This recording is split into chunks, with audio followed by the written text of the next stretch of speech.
Okay friend, அடுத்து போலாமா? வந்து 9, 10, 11 மூணுமே வந்து பிளான் வந்து ஃபெயிலியர் ஆகிடும். 12th பிளான் வந்து முன்னாடியே முடிச்சுட்டு நித்தி ஆயோக் கொண்டு வந்துட்டாங்க அப்படின்னு சொல்லி பார்க்கணும். கடைசியாக நம்ம பார்த்தது வந்து இப்போ சயின்ஸில் நம்ம வந்து டிசீசஸ் அப்படின்ற காசஸ் அப்படின்னு முக்கியமான டாபிக் வந்து படிக்க இருக்கோம். ஸோ அந்த டாபிக் அப்படிங்கிறது நம்ம கண்டிப்பாக நம்ம காம்படிட்டிவ் எக்ஸாம் பொறுத்த வரையும் ஸோ மோஸ்ட் ஆஃப் த எக்ஸாம்ஸில் கொஷினாக வரக்கூடிய ஒன்றா வந்து அது வந்து இருக்குது அப்படின்னு பார்க்குறோம். ஏற்கனவே நம்ம வந்து இதை பொறுத்தவரையும் சயின்ஸ் பொறுத்தவரையும் நம்ம ஃபிசிக்ஸ் கம்ப்ளீட் பண்ணிட்டோம், கெமிஸ்ட்ரி நம்ம வந்து முடிச்சாச்சு, இயற்பியல் வேதியியல் முடிச்சிட்டோம். உயிரியலில் முக்கியமான தலைப்புகள் நம்ம வந்து உடல் இயங்கியல் வரையும் பார்த்தாச்சு, 5 சாப்டர் பார்த்தாச்சு. இந்த சில அடுத்த முக்கியமான தலைப்பு அப்படின்னா மனித நோய்கள் அப்படின்னு முக்கியமான தலைப்பு. ஸோ அதனால் அதை வந்து பார்த்துடலாம் அப்படின்னு சொல்லிட்டு ஸோ அதற்கு அடுத்து சுற்றுச்சூழல் பார்ப்போம். பார்த்துட்டு அதுக்கப்புறம் தேவைப்பட்டால் நம்ம பார்த்துக்கலாம். ஆனால் நம்ம கொஸ்டின் அப்படின்னா 5 கொஸ்டின் அப்படின்னு நம்ம எடுத்துட்டோம் அப்படின்னா ஏற்கனவே சொன்னதுதான் எதுலேருந்து கண்டிப்பாக வரும் அப்படின்னு நம்ம எடுத்துட்டோம் அப்படின்னா டெஃபினட்டா உங்களுக்கு அந்த 5 கொஸ்டின்ஸ் அப்படின்றது எதுல இருந்து வரப்போகுது அப்படின்னு பாத்தீங்கன்னா ஃப்ரெண்ட் வந்து 1ல இருந்து 2 கேள்வி அப்படின்றது வேதியியல்ல வந்துடும் கண்டிப்பா. ஸோ வேதியியல் அப்படின்னு எடுத்துக்கும் போது மொத்தம் 3 தலைப்புகள் முக்கியமானது. ஒன்று வந்து தனிமங்கள், சேர்மங்கள், அமிலங்கள், காரங்கள் அண்ட் உரங்கள், பூச்சிக்கொல்லி அப்படின்னு சொல்லி பார்க்குறோம். இந்த 3 தலைப்பு நம்ம பார்த்தாச்சு. ஸோ அதனால 2 கொஸ்டின் அப்படின்றது இதுல இருந்து வரதுக்கான வாய்ப்பு இருக்கு வந்து. ஸோ 2 கொஸ்டின்ஸ் அப்படின்னு நம்ம இதுல இருந்து எக்ஸ்பெக்ட் பண்ணலாம். கெமிஸ்ட்ரிக்கு இம்பார்ட்டன்ஸ் கொடுக்குறாங்க வந்து. அதே மாதிரி உயிரியல்ல 2 கேள்விகள் அப்படின்னு பார்க்குறோம். அந்த 2 கேள்விகள் அப்படின்னு எடுத்துக்கிட்டோம் அப்படின்னா வந்து ஸோ இந்த 2 தலைப்புகள்ல இருந்து ஒரு கேள்வி வரலாம் வந்து. ஸோ அதற்கு அடுத்து அப்படின்னு வந்து பார்த்தீங்க அப்படின்னா வந்து பரிணாம மரபியல் இருக்குல்ல, ஸோ அதை பேஸ் பண்ணி ஒரு கேள்வி கேட்கலாம். அது பிவிக்கு பேஸ் பண்ணி பார்க்கலாம், நம்ம கிளாஸ் பேஸ் பண்ணி நீங்கள் படிச்சுக்கலாம். அப்புறம் மனித நோய்கள், சுற்றுச்சூழல் சொல்லிட்டு இதுல இருந்து பேஸ் பண்ணி ஒரு கேள்வி கேட்கலாம். அப்படி கேட்டாங்க அப்படின்னா நம்ம 5 கேள்விகள்ல நம்ம எதிர்பார்க்கறது அப்படின்னு 2, 3 கேள்வி இங்கே வந்துருச்சுன்னா கெமிஸ்ட்ரியில் 1, பிசிக்ஸ்ல 1 போட்டுருவாங்க. பிசிக்ஸ் நம்ம ஃபுல்லாகவே முடிச்சிட்டோம் வந்து. அதுவும் ஸோ 5 கேள்விகள் 5க்கு 5 அப்படின்னு நம்ம டார்கெட் வந்து நம்ம அச்சீவ் பண்றதுக்கு வந்து பார்த்தீங்கன்னா நம்ம சயின்ஸ் கிளாஸ் வந்து உங்களுக்கு கண்டிப்பா ஹெல்ப்ஃபுல்லா இருக்கும். இந்த கிளாஸ்ல நம்ம என்ன பார்த்தோமோ அதை மட்டும் நல்லா ரிவைஸ் பண்ணினா போதும். இன்றைய வகுப்புல நம்ம படிக்க இருக்கிறது அப்படின்னு ஹியூமன் டிசீசஸ் வந்து படிக்க இருக்கும். ஸோ மனித நோய்கள் அப்படின்னு டாய்ப்பும் படிக்க இருக்கும். ஸோ இது வந்து வெரி இம்பார்ட்டன்ட் எடுக்கலாம். ஸோ மனித நோய்கள் அப்படின்னு எடுத்துக்கிட்டோம்னா ஃப்ரெண்ட் வந்து ஸோ நோய்கள் எதனால பரவுது அப்படின்னா வந்து 2 வகையில வந்து இருக்கு ஃப்ரெண்ட் வந்து. ஸோ ஒன்று என்ன அப்படின்னா வந்து பரவும் அப்படின்னு நோய்கள் அப்படின்னு எடுத்துட்டா வந்து நம்ம சொல்லும் போது வந்து பரவக்கூடிய நோய்கள் தான் நம்ம கண்ணுக்கு முன்னாடி வந்து தெரியும். ஆனா நமக்கு பரவாத நோய்கள்னால அதிக அளவில் உயிரிழப்பு ஏற்படுது அப்படின்னு பார்க்குறோம் வந்து. அது என்ன சொல்லலாம், வளர்ச்சிதை மாற்ற கோளாறுனால ஏற்படுகிறது அப்படின்னு. அப்போ வளர்ச்சிதை மாற்ற கோளாறுனால அதிகப்படியான உயிரிழப்பு ஏற்படுது. கொரோனாவை விட்டுறலாம். கோவிட் டைம்ல நமக்கு பீக்ல போனது நோய் கிருமியால் ஏற்படக்கூடிய இழப்புன்னு பார்க்குறோம். ஆனா அதுக்கு முன்னாடியும் அதுக்கப்புறமும் வந்து பார்த்தீங்கன்னா உயிரிழப்பு என்ன அப்படின்னு பார்த்தீங்கன்னா நம்ம அந்த உயிரிழப்பு எதனால் அதிகமாக ஏற்படும், வளர்ச்சிதை மாற்ற கோளாறுனால ஏற்படுகிறது இருக்கும். ஸோ அப்போ நோய் கிருமியால் ஏற்படுறது தான் வந்து தொற்று நோய்கள் அப்படின்னு சொல்லி சொல்லுவாங்க. ஸோ அப்போ அதை பத்தி நம்ம படிக்க போறோம். ஸோ அது நமக்கு தெரியும் நோக்கில் இம்பார்ட்டன்ட். அது மட்டும் இல்லாமல் வேற என்ன நோய்கள்லாம் நமக்கு ஏற்படுது அப்படின்னா வளர்ச்சிதை மாற்ற கோளாறு. இப்போ எக்ஸாம்பிள் வந்து கார்டியக் அரெஸ்ட் சொல்லலாம், அல்லது வந்து பிளட் பிரஷர் வந்து சொல்லலாம். அதே மாதிரி நமக்கு டயாபெட்டிஸ் மெலிட்டஸ் சொல்லலாம், இன்சிபிடியஸ் சொல்லலாம். இதை வந்து நோய் கிருமி அல்லாத நோய்கள் பார்க்குறோம். அதுக்கப்புறம் மரபியல் ரீதியா வந்து எக்ஸாம்பிள் வந்து ஜெனடிக் டிசார்டர் சொல்லுவாங்க. பாரம்பரிய நோய்கள், பரம்பரை நோய்கள் அப்படின் போது மரபியல் கோளாறுனால ஏற்படக்கூடிய நோய்கள் பார்க்குறோம். ஸோ அது நமக்கு தேர்வு நோக்கில் இம்பார்ட்டன்ட் அப்படின்னு பார்க்குறோம். ஸோ அதுக்கப்புறம் ஊட்டச்சத்து குறைபாட்டினால ஏற்படக்கூடிய நோய்கள் அப்படின்னு பார்க்குறோம். ஸோ அதுவும் நமக்கு தேர்வு நோக்கில் இம்பார்ட்டன்ட். அப்புறம் சுற்றுச்சூழல் பாதிப்பினால் ஏற்படக்கூடிய நோய்கள் பார்க்குறோம். ஸோ அப்போ நோய்கள் அப்படின்னு எடுக்கும்போது நோய்க்கான காரணிகள் அப்படின்னு பார்க்கும்போது நோய் கிருமிகள் பேத்தோஜனால் ஏற்படும். அதே மாதிரி சூழ்நிலை காரணிகள், சத்து பற்றாக்குறை, மரபியல் காரணிகள், வளர்ச்சிதை மாற்ற குறைபாடுகள் அறிவிக்கலாம். இதுல முக்கியமானது நமக்கு தேர்வு நோக்கில் திருப்பி கேட்கறது என்ன அப்படின்னு பார்த்தீங்கன்னா ஃப்ரெண்ட் வந்து ஒன்று வளர்ச்சிதை மாற்ற கோளாறு வந்து, அப்புறம் சத்து பற்றாக்குறை, அதுக்கப்புறம் நோய் கிருமிகள் அப்படிங்கிறோம். மரபியல் காரணிகள் அப்படின்னு நம்ம கேட்கறாங்க. அது நம்ம குரூப் 4 எக்ஸாம்ல நமக்கு ஏற்கனவே வந்து கேட்கறது வாய்ப்பு உள்ளது வந்து நம்ம ஜெனடிக் டிசார்டர் அப்படின்றது வந்து நம்ம மரபியல் அப்படின்ற தலைப்பும் படிச்சிருக்கோம். அதை பேஸ் பண்ணி நம்ம கேட்கறதுக்கான வாய்ப்பு இருக்கு. இது இம்பார்ட்டன்ட் சொல்லி பார்க்குறோம். இப்ப நோய் எதனால் ஏற்படுகிறது, நோய் கிருமினால தான் ஏற்படுகிறது அப்படின்றது 2025 நடந்த எக்ஸாம்ல கொஸ்டினா கேட்டாங்க. இதை சொன்னது யாரு அப்படின்னா Robert Koch and Louis Pasteur அப்படின்னு. இது வந்து ஒரு மேட்ச் த ஃபாலோயிங்ல கொடுத்திருந்தாங்க. ராபர்ட் கோச் தான் வந்து நோய் கிருமினால நோய் ஏற்படுது அப்படின்னு சொன்னாரு அப்படின்னு சொல்லிட்டு அதே நமக்கு எக்ஸாம்ல கொஸ்டினா கேட்டாங்க. ஸோ அது இம்பார்ட்டன்ட். லூயி பாஸ்டர் வந்து அவரோட சேர்ந்து என்ன பண்ணா நோய் கிருமினால நோய் ஏற்படுகிறது மனிதனுக்கு அப்படின்னு கண்டுபிடிச்சு சொன்னாரு. இப்ப பாக்டீரியாவால் ஏற்படக்கூடிய நோய்கள் என்னென்ன அப்படின்றது நமக்கு சிம்பிளா கேட்டுருவாங்க வந்து. இது வந்து எதனால் ஏற்படுகிறது, பாக்டீரியாவா, வைரஸா, பூஞ்சையா அப்படின்றது நமக்கு எக்ஸாம்ல கொஸ்டினா கேட்டாங்க. கேட்டான பாக்டீரியா. அப்ப பாக்டீரியால ஏற்படக்கூடிய நோய்கள் அப்படின்னா காச நோய், தொழுநோய், காலரா, டைஃபாய்டு, கக்குவான் இருமல், டெட்டனஸ், ரணஜனின்னு சொல்லுவாங்க, பிளேக், நிமோனியா, சிபிலிஸ், கொனேரியா மற்றும் சீதபேதியம். ஸோ இது எல்லாமே வந்து பார்த்தீங்கன்னா நமக்கு எதனால் ஏற்படுகிறது அப்படின்னா பாக்டீரியாவில் ஏற்படக்கூடிய நோய்கள். ஜஸ்ட் பாக்டீரியாவான்னு தெரிஞ்சாவே போதும், நமக்கு அது கேள்வி கேட்கும்போது நம்ம ஆன்சர் பண்ணிடலாம். அப்ப பாக்டீரியாவில் ஏற்படக்கூடிய நோய்கள்ல அதோட நோய் கிருமி அப்படின்னு பார்க்கும்போது சில நோய்களுக்குடைய நோய் கிருமிகள் நமக்கு ரொம்ப முக்கியமானது. அப்புறம் அது எந்த பகுதியை வந்து பாதிக்குது, அது முக்கியம். சைட் ஆஃப் இன்ஃபெக்ஷன் அப்படின்னு நோய் தொற்று ஏற்படும் பகுதி, அது நமக்கு இம்பார்ட்டன்ட் வந்து. அப்புறம் எப்படி பரவுது, அப்படின்னு. ஸோ அப்போ அதன் அடிப்படையில் நம்ம கேள்வி கேட்க வாய்ப்பு இருக்கு. ஸோ சிஜல்லேசிஸ் அப்படின்றது வந்து பார்த்தீங்கன்னா என்னன்னா வந்து சீதபெதின்னு சொல்லுவோம். வந்து இந்த சிஜலோசிஸ் அப்படின்னா சிஜல்லா அப்படின்ற பாக்டீரியாவில் ஏற்படுகிறது அப்படின்னா அது சீதபெதி தமிழில் சொல்லுவோம். வந்து இது என்னன்னா குடலை தான் தொற்றுக்குள்ளாக்கும். அதனால குடல் தொற்றுக்குள்ளாக்கும் போது நமக்கு என்ன ஏற்படுது அப்படின்னா வயிற்றுப்போக்கு ஏற்படுகிறது. அப்போ இது பரவக்கூடியது எதுன்னா நம்ம சாப்பிடக்கூடிய உணவு நீரில் வந்து பார்த்தீங்கன்னா என்னன்னா அந்த கலந்த மலக்கழிவு கலந்த உணவு மற்றும் நீர் நேரடியாக வாய் மூலமாக பரவுகிறது. அப்போ அந்த பாக்டீரியா அப்படின்றது வந்து பார்த்தீங்கன்னா அந்த உணவுப் பொருள் அதே மாதிரி அந்த நீர் வந்து ஸோ அதில் வந்து பார்த்தீங்கன்னா நம்ம ட்ரைனேஜ் வாட்டரோட மிக்ஸ் ஆகக்கூடிய இடங்கள்ல ஸோ அது வந்து என்ன ஆகுது அப்படின்னா நோய் கிருமி பாதிப்பு ஏற்படுது. அப்போ குடலில் பாதிப்பு அதுவும் பாக்டீரியா சிஜெல்லாம் நோயோட பேர் சிஜலோசிஸ் அப்படின்னு வந்து. அடுத்து புபோனிக் பிளேக். பிளேக் அப்படின்றது கருப்பு மரணம் அப்படின்னு சொல்லுவோம். இது எந்த நோய் கிருமியால் ஏற்படுகிறது அப்படின்னா வந்து எர்சீனியா பெஸ்டிஸ் அப்படின்னா நோய் கிருமியால் ஏற்படுகிறது அப்படின்னு பார்க்குறோம். இது நிணநீர் முடிச்சுகளை வந்து பாதிப்பு ஏற்படுத்தும். இதை கடத்தக்கூடியது என்ன அப்படின்னா தெல்லுப்பூச்சி அப்படின்னு பார்க்குறோம். அப்போ தெல்லுப்பூச்சி கடத்துது நிணநீர் முடிச்சுகளில் பாதிப்பு ஏற்படுத்துது. எர்சீனியா பெஸ்டிஸ் வந்து நோய் கிருமியோட பேரு. அதே புபோனிக் பிளேக் அல்லது கருப்பு மரணம் சொல்லிட்டு நம்ம இதை வந்து சொல்றோம். பாக்டீரியால் ஏற்படக்கூடியது ரெண்டுமே வந்து. அதற்கு அடுத்து நம்ம பார்க்கறது டிப்தீரியா அப்படின்னு பார்க்குறோம். இதை வந்து என்ன சொல்லுவோம் அப்படின்னா வந்து டிப்தீரியா தொண்டை அடைப்பான்னு சொல்லுவோம். வந்து பார்த்தீங்கன்னா கோர்னி பாக்டீரியம் டிப்தீரி அப்படின்றது. அப்புறம் டிப்தீரியன் முடியுது. ஸோ அந்த பாக்டீரியானால இது வந்து ஏற்படுகிறது பார்க்குறோம். அப்போ குரல் வலை தோல் சுவாசம் மற்றும் இனப்பெருக்க பாதை பாதிகள் நீர்த்த விலைகள் வழி தொற்று வந்து இதை பொறுத்தவரை நமக்கு என்னன்னா எப்படி பரவும் அப்படின்னு பார்த்தீங்கன்னா நீர்த்த விலைகள் தும்பும் போது இருமும் போது இருக்குல்ல ஸோ அதன் மூலியமா பரவும் அப்படின்னு பார்க்குறோம். அடுத்து வந்து பார்த்தீங்கன்னா நமக்கு இது எதை பாதிக்குது அப்படின்னா வந்து தொண்டை அடைப்பான்னு சொல்றோம். அதனால குரவலை அப்படின்னு ஞாபகம் வச்சுக்கோங்க. ஸோ அது வந்து இம்பார்ட்டன்ட். அப்போ கோர்னி பாக்டீரியம் டிப்தீரியா அப்படின்னா நோய் கிருமி நோய் எடுப்பு இருந்து டிப்தீரியா. அடுத்து காலரா அப்படின்னும் போது வெரி வெரி இம்பார்ட்டன்ட் வந்து பார்த்தீங்கன்னா விப்ரியோ காலரே பல தடவை நம்ம கேள்வியை கேட்டிருக்காங்க. குடலை பாதிக்கும். இதுவும் மலக்கழிவு உணவு கலந்த உணவு மற்றும் நீரால பரவக்கூடியது. அப்போ குடலை பாதிக்குது. விப்ரியோ காலரா நோய் கிருமி காலரா அப்படின்னு பார்க்கணும். So exam point of important பண்ணுது. அடுத்து டெட்டனஸ் அப்படின்றது வந்து என்ன அப்படின்னா லாக் ஜாவா அப்படின்னு பார்க்கணும். ஸோ அப்போ லாக் ஜாவா அப்படின்னும் போது அசையா தாடையை ஏற்படுத்துவது டெட்டனஸ் அப்படின்னு பார்க்கணும். இது வந்து கிளாஸ்ட்ரிடியம் டெட்டனி வந்து ஸோ பாருங்க முடியுமோ டெட்டனி முடியுது. அப்போ டெட்டனஸ் டெட்டனி கிளாஸ்ட்ரிடியம் முடியும். இது வந்து இழுப்பு நோய் அப்படி சொல்லி சொல்லுவோம். வந்து பார்த்தீங்கன்னா இழுப்புனா தாடையை வந்து பார்த்தீங்கன்னா அசைக்க முடியாத நிலைக்கு ஏற்படும் அப்படின்னு. அப்போ அடிபடும் போது காயம் ஏற்படும் போது மண்ணில் இருக்கக்கூடிய வந்து பார்த்தீங்கன்னா அந்த பாக்டீரியா வந்து நம்ம உடல் வழியா காயத்தின் வழியா உள்ள நுழையுது. அப்போ மண்ணில் இருக்கக்கூடிய அந்த பாக்டீரியா வந்து என்ன பண்ணணும்னா காயத்துக்குள்ள என்டர் ஆகுறது அப்படின்றது என்ன சொல்லணும்னா டெட்டனஸ் அப்படின்னு பார்க்குறோம். இது அசையா தாடை ஏற்படுது. அடுத்து டைஃபாய்டு அப்படின்னு மிக முக்கியமான நோய் அப்படின்னு பார்க்குறோம். இது வந்து சாலமோனெல்லா டைஃபி அப்படின்ற பாக்டீரியாவால் ஏற்படக்கூடிய நோய் அப்படின்னு இது குடலை பாதிக்குது. மலக்கழிவு கலந்த உணவு மற்றும் நீர் வந்து உட்கொள்வது மூலமா ஏற்படுது அப்படிங்கிறோம். ஸோ அப்போ குடல் பாதிப்பு அதே மாதிரி சாலமோனெல்லா டைஃபி அப்படின்ற பாக்டீரியா அப்படி பார்க்கறது. ஸோ அந்த பாக்டீரியா தான் நமக்கு டைஃபாய்டு அப்படின்னு நோய் ஏற்படுது. இதுவும் பாக்டீரியாவால் ஏற்படக்கூடிய நோய் அப்படின்னு பார்க்குறோம். ஸோ வெரி வெரி இம்பார்ட்டன்ட் பண்ணுது. ஸோ அதுக்கு அடுத்து வந்து நிமோனியா அப்படின்னும் போது இந்த கொரோனா டைம்ல நிமோனியா அப்படின்றது நினைச்சிட்டு ட்ரீட்மெண்ட் வந்து கொடுத்தாங்க. ஆனால் நிமோனியா கிடையாது. அது வந்து கொரோனா கோவிட் வைரஸ் COVID-19 சொல்லிட்டு அதுக்கப்புறம் தான் கண்டுபிடிக்கலாம். அப்போ இந்த நிமோனியா அப்படின்றது ஸ்ட்ரெப்டோகாக்கஸ் நிமோனியே அப்படின்ற பாக்டீரியாவில் ஏற்படுகிறது. இது எதை தாக்குதல் உள்ள நுரையீரல் எப்படி கொரோனா வைரஸ் நுரையீரல் தாக்குது அதே மாதிரி தான். எப்படி கொரோனா வைரஸ் பரவுது நீர்த்த வழிகள் மூலமா அதே மாதிரி இது பரவுது அப்படி வந்து காச நோய் அப்படின்றது வந்து பார்த்தீங்கன்னா டியூபர்குலோசிஸ் சொல்லுவோம். இது எந்த பாக்டீரியா மைக்கோபாக்டீரியம் டியூபர்குலோசிஸ் அப்படின்னு பாக்டீரியாவில் ஏற்படுகிறது. இது சைட் ஆஃப் இன்ஃபெக்ஷன் எந்த பகுதியை பாதிக்குதுன்னா நுரையீரல் பாதிக்குது. இதுவும் நீர்த்த வழிகள் மூலமா பரவுது அப்படிங்கிறோம். ஸோ அப்போ வெரி வெரி இம்பார்ட்டன்ட் வந்து பார்த்தீங்கன்னா காச நோய் அப்படிங்கிறோம். ஸோ நம்ம பாக்டீரியா அப்படின்னு நம்ம எடுத்துக்கும் போது வந்து பார்த்தீங்கன்னா முக்கியமானது என்னன்னா காச நோய் வந்து முக்கியமானது எக்ஸாம்ல கேட்பாங்க ஃப்ரெண்ட் வந்து. ஸோ அதுக்கு அடுத்து டைஃபாய்டு முக்கியமானது கேட்பாங்க. டெட்டனஸும் முக்கியமானதான். இப்போ 2024 நடந்த எக்ஸாம்ல கொஸ்டினாக கேட்டாங்க. ஸோ அது முக்கியம். ஸோ அதுக்கு அடுத்து வந்து பார்த்தீங்கன்னா காலரா வந்து வெரி வெரி இம்பார்ட்டன்ட் அப்படின்னு பார்க்குறோம். ஸோ இந்த நோய்கள் வந்து பார்த்தீங்கன்னா பிளேக் அப்படின்றது நம்ம கேட்டிருக்காங்க. எர்சினியா பெஸ்டிஸ் அப்படின்றது முன்னாடி கேட்டிருக்காங்க. இப்போ 2024-25 கேட்டது அப்படின்னு பார்த்தீங்கன்னா டிப்தீரியா கேட்டாங்க. காலரா கேட்டுட்டாங்க. டிப்தீரியா நோட் பண்ணிக்கலாம். பெரும்பாலும் கேட்கறதுல இப்போ 2024-25 2 வருஷத்துல மட்டுமே டிப்தீரியா இருக்கு, காலரா இருக்கு, டெட்டனஸ் இருக்கு, டைஃபாய்டு இருக்கு.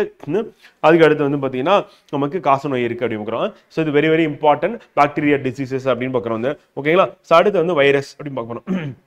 ஸோ வைரஸ் அப்படின்னு நம்ம எடுத்துக்கும் போது மனிதனுக்கு வைரஸால் ஏற்படக்கூடிய நோய்கள் அப்படின்னா ஒன்று வந்து போலியோ. ஸோ அப்போ போலியோ அப்படின்னு சொல்லி பார்க்குறோம். அது வந்து இம்பார்ட்டன்ட். அதுக்கு அடுத்து வந்து சாதாரண சளி. அடுத்து இன்ஃப்ளூயன்ஸா இம்பார்ட்டன்ட். அப்புறம் வெறிநாய்க்கடி வந்து என்ன சொல்லணும்னா ராபிஸ்ன்னு சொல்லுவோம். அது இம்பார்ட்டன்ட். கல்லீரல் வீக்கம் ஹெப்பாரிட்டிஸ் அப்படின்னு சொல்லி சொல்லுவோம்ல. ஸோ அது வந்து கல்லீரல் அலர்ஜின்னு சொல்லுவோம். மூளை உறை வீக்கம் வந்து மெனிஞ்சிட்டிஸ்ன்னு சொல்லுவோம். ஸோ அதுக்கு அடுத்து வந்து பார்த்தீங்கன்னா என்செஃபலாய்டிஸ் அப்படின்னா மூளை காய்ச்சல் அப்படின்னு பார்க்குறோம் வந்து. ஸோ இதை வந்து ஹெப்பாட்டிட்டிஸ் அப்படின்னு சொல்லி அப்படியே கொடுக்க வாய்ப்பு இருக்கு. ஹெப்பாட்டிட்டிஸ் அது இம்பார்ட்டன்ட். மெனிஞ்சிட்டிஸ் வந்து மூளை உறை வீக்கம் வந்து. என்செஃபலாய்டிஸ் வந்து மூளை காய்ச்சல் அப்படின்னு பார்க்குறோம். HIV AIDS வந்து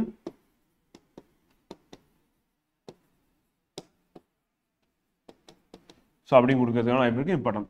சிக்கன் பாக்ஸ் அப்படின்றது வந்து பார்த்தீங்கன்னா நமக்கு ஸ்மால் பாக்ஸ்னா பெரிய அம்மை. சிக்கன் பாக்ஸ் அப்படின்னா வந்து பார்த்தீங்கன்னா சின்ன அம்மை அப்படி சொல்லி சொல்லுவாங்க.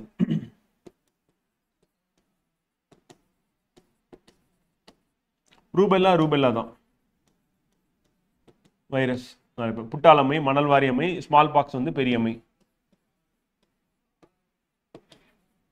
இம்பார்ட்டன்ட். டெங்கு ஃபீவர் அப்படின்னா டெங்கு தான். நம்ம டெங்கு காய்ச்சல் அப்படி சொல்லணும். அதான்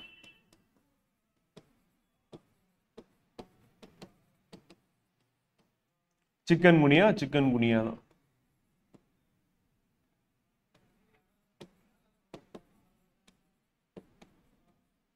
சவுதி இம்பார்ட்டன்ட் வந்து. ஸோ எக்ஸாம் பாயிண்ட் ஆஃப் நம்ம கொஸ்டினாக கேட்கறதுக்கான வாய்ப்பு இருக்கு அப்படின்னு சொல்லி பார்க்குற ஃப்ரெண்ட். ஸோ போலியோ, சாதாரண சளி, இன்ஃப்ளூயன்ஸா, ராபிஸ், வெறிநாய்க்கடி, அதுக்கப்புறம் ஹெப்பாட்டிட்டிஸ் அப்படின்னு பார்க்குறோம், மூளை விரைவைக்கும், மூளை காய்ச்சல், HIV எய்ட்ஸ், சிக்கன் பாக்ஸ் சின்னம்மை, ரூபெல்லா, புட்டாளம்மை, மணல்வாரியம்மை, பெரியம்மை, டெங்கு காய்ச்சல், சிக்கன் குனியான்னு பார்க்குறோம். இது எல்லாமே வந்து வைரஸ்னால் ஏற்படக்கூடிய நோய்கள் பார்க்குறோம். இப்போ நோய் கிருமியும் நம்ம சேர்த்து பார்க்க போறோம். ஸோ அதுக்கு முன்னாடி 4 வகைகளாக நம்ம வைரஸ் வந்து பிரிப்போம். ஒன்று வந்து என்ன அப்படின்னா சுவாச நோய்கள் அப்படின்னு நுரையீரல் வந்து பாதிப்பு ஏற்படுத்தும் அப்படின்னு பார்க்குறோம். இன்ஃப்ளூயன்ஸா அப்படின்னு பார்க்குறோம் வந்து. ஸோ வந்து சுவாச நோய்க்கு எடுத்துக்காட்டு. அப்புறம் தோல் நோய்கள் அப்படின்னும் போது அம்மை நோய் வந்து சொல்லலாம். ஸோ எக்ஸாம்பிள் வந்து பார்த்தீங்கன்னா சின்னம்மை அண்ட் தட்டம்மை அப்படின்னு பார்க்குறோம். தோலின் மேல்புற அடுக்கில் பாதிப்பு ஏற்படுத்தும் வந்து. உள்ளுறுப்பு நோய்கள் அப்படின்னு உள்ள இருக்கக்கூடிய உறுப்புகளை பாதிக்கக்கூடியது அப்படின் போது மஞ்சள் காய்ச்சல் அப்படின்னு பார்க்குறோம். அதே மாதிரி டெங்கு காய்ச்சல் அப்படின்னு பார்க்குறோம். இது என்ன பண்ணா ரத்தம் மற்றும் உள்ளுறுப்புகளை பாதிக்கக்கூடியது. இப்போ டெங்கு அப்படின்னும் போது ரத்த தட்டுக்களோட எண்ணிக்கை வந்து குறைச்சல் அப்படின்னு பார்க்குறோம். ஸோ அந்த மாதிரி உள்ளுறுப்புகளையும் ரத்தத்தையும் பாதிக்கக்கூடிய உள்ளுறுப்பு நோய்கள். நரம்பு நோய்கள் அப்படின்னு மூளையை பாதிக்கக்கூடிய வைரஸ் நோய்கள் அப்படின்னு எடுத்துட்டோம் அப்படின்னா ராபிஸ், அதுக்கப்புறம் இளம்பிள்ளைவாதம், போலியோ இருக்குல்ல, அது வந்து மைய தண்டுவட நரம்பை பாதிக்குது. அப்ப ராபிஸும் இளம்பிள்ளைவாதமும் நரம்பு நோய்கள். உள்ளுறுப்பு நோய்கள் அப்படின்னும் போது மஞ்சள் காய்ச்சல், டெங்கு காய்ச்சல். தோல் நோய்கள்ல சின்னம்மை, தட்டம்மை. சுவாச நோய்கள்ல இன்ஃப்ளூயன்ஸா அப்படின்றத நம்ம ஞாபகம் வச்சுக்கோங்க ஃப்ரெண்ட். ஸோ அதுவும் நம்ம கேட்கறதுக்கான வாய்ப்பு இருக்கு. இப்போ டிசீசஸ் அப்படின்னு பார்க்கும்போது நோய்கள்ல நம்ம வைரஸ் அப்படின்னு பார்க்கும்போது சாதாரண சளி அப்படின்னும் போது எதனால் ஏற்படுகிறது அப்படின்னா ரைனோ வைரஸால் ஆனது அப்படின்னு. இது எங்க பாதிக்குது அப்படின்னா சுவாச பாதையை பாதிக்குது. அதே மாதிரி நம்ம நீர்த்த விலைகள் மூலமா பரவுது அப்படின்னு. அப்ப சாதாரண சளி அப்படின்னு பார்க்கும்போது வந்து ரைனோ வைரஸ்கள் சுவாச பாதை நீர்த்த விலையில் பாதிப்பு ஏற்படுத்துது அப்படின்னு. அதற்கு அடுத்து வந்து பாத்தீங்கன்னா புட்டாளம்மை அப்படின்னு நம்ம எடுத்துட்டோம் அப்படின்னா அது வந்து என்ன சொல்றோம் மம்ப்ஸ் வைரஸ் அல்லது பாராமிக்ஸோ வைரஸ் அப்படின்னும். இது வந்து உமிழ்நீர் சுரப்பி இருக்குல்ல, ஸோ அந்த பகுதியில் வந்து பாதிப்பு ஏற்படுது. உமிழ்நீர் மட்டும் நீர்த்த விலை மூலமா பரவுது. புண்ணுக்கு வீங்கின்னு சொல்லுவாங்க. Very very important. இப்போ 2024-25 இதுக்கு நம்ம கொஸ்டின் வந்து கேட்டுட்டாங்க, திருப்பியும் கேட்பாங்க. மம்ப்ஸ் வைரஸ் இல்ல பாராமிக்ஸோ வைரஸ், உமிழ்நீர் சுரப்பி. அப்ப அதனால மேல் அன்ன தாடை சுரப்பியில் வீக்கம் ஏற்படுவதால் இது பாதிப்பு ஏற்படுதுன்னு பார்க்குறோம். இதுதான் நமக்கு வந்து கேள்வியை கேட்டிருந்தாங்க. ஸோ அப்போ எந்த இடத்துல பாதிப்பு ஏற்படுத்துது அப்படின்றது நமக்கு இம்பார்ட்டன்ட் வந்து. ஸோ கேட்டுருவாங்க வந்து. அடுத்து மீசல்ஸ் வந்து பார்த்தீங்கன்னா தட்டம்மை அப்படின்னு பார்க்குறோம். இது வந்து ரூபெல்லா வைரஸ் அப்படின்னு சொல்லி சொல்லுவோம். பாராமிக்ஸோ வைரஸ்னு சொல்லுவோம். இது என்ன தட்டம்மை வந்து. இது எந்த பாதிப்பு ஏற்படுத்துது அப்படின்னா வந்து பார்த்தீங்கன்னா தோல் மற்றும் சுவாச பாதை பாதிப்பு நீர்த்த விலையின் மூலமா பரவுது அப்படின்னு பார்க்குறோம் வந்து. அடுத்து கல்லீரல் allergy, viral hepatitis B virus அப்படின்னு பார்க்குறோம் வந்து. ஸோ இது என்னன்னா கல்லீரல் சிதைவு அப்படின்னு ஏற்படுது. அப்ப கல்லீரல பாதிப்பு ஏற்படுத்துது. அதனால மஞ்சக்காமாலை அப்படின்றது ஏற்படுது அப்படின்னு. ஸோ இது வந்து கடுமையான வயிற்று காய்ச்சல் மற்றும் வயிற்று வலி இந்த பாதிப்பெல்லாம் எது ஏற்படுது, கல்லீரல் அலர்ஜி ஏற்படுது. அப்ப ஹெப்பாட்டிட்டிஸ் பி வைரஸ் அப்படின்னு பாதிக்கப்படக்கூடிய உறுப்பு அப்படின்னா சைட் ஆஃப் இன்ஃபெக்ஷன் கல்லீரல் இருக்கிறோம். இதுவும் இம்பார்ட்டன்ட். இது வந்து IAS எக்ஸாம்லையும் கேட்டிருக்காங்க, நம்ம TNPSC எக்ஸாம்ல இதுக்கு முன்னாடி கேள்வியை கேட்டிருக்காங்கன்னு பார்க்குறோம். So very very important. அடுத்து சிக்கன் பாக்ஸ் சின்னம்மை அப்படின்னு சொல்லி சொன்னா அது வந்து வாரிசெல்லா ஜோஸ்டர் வைரஸ் அப்படின்னு சொல்லி சொன்னா வந்து பார்த்தீங்கன்னா சின்னம்மை அப்படின்னு சொல்லிட்டு வந்து இது வந்து சுவாச பாதை, தோல் மற்றும் நரம்பு மண்டலம் இருக்குல்ல, ஸோ அதனுடைய பாதிப்பை ஏற்படுத்தும். அப்போ நீர்த்த விலைகள் மற்றும் நேரடி தொடர்பான பரப்படும். இது வந்து வைரஸா அப்படின்னு தான் கேட்பாங்க, அது மட்டும் நோட் பண்ணிட்டா போதும். இளம்பிள்ளைவாதம் போலியோ அப்படின்னும் போது நமக்கு வெரி வெரி இம்பார்ட்டன்ட் வந்து.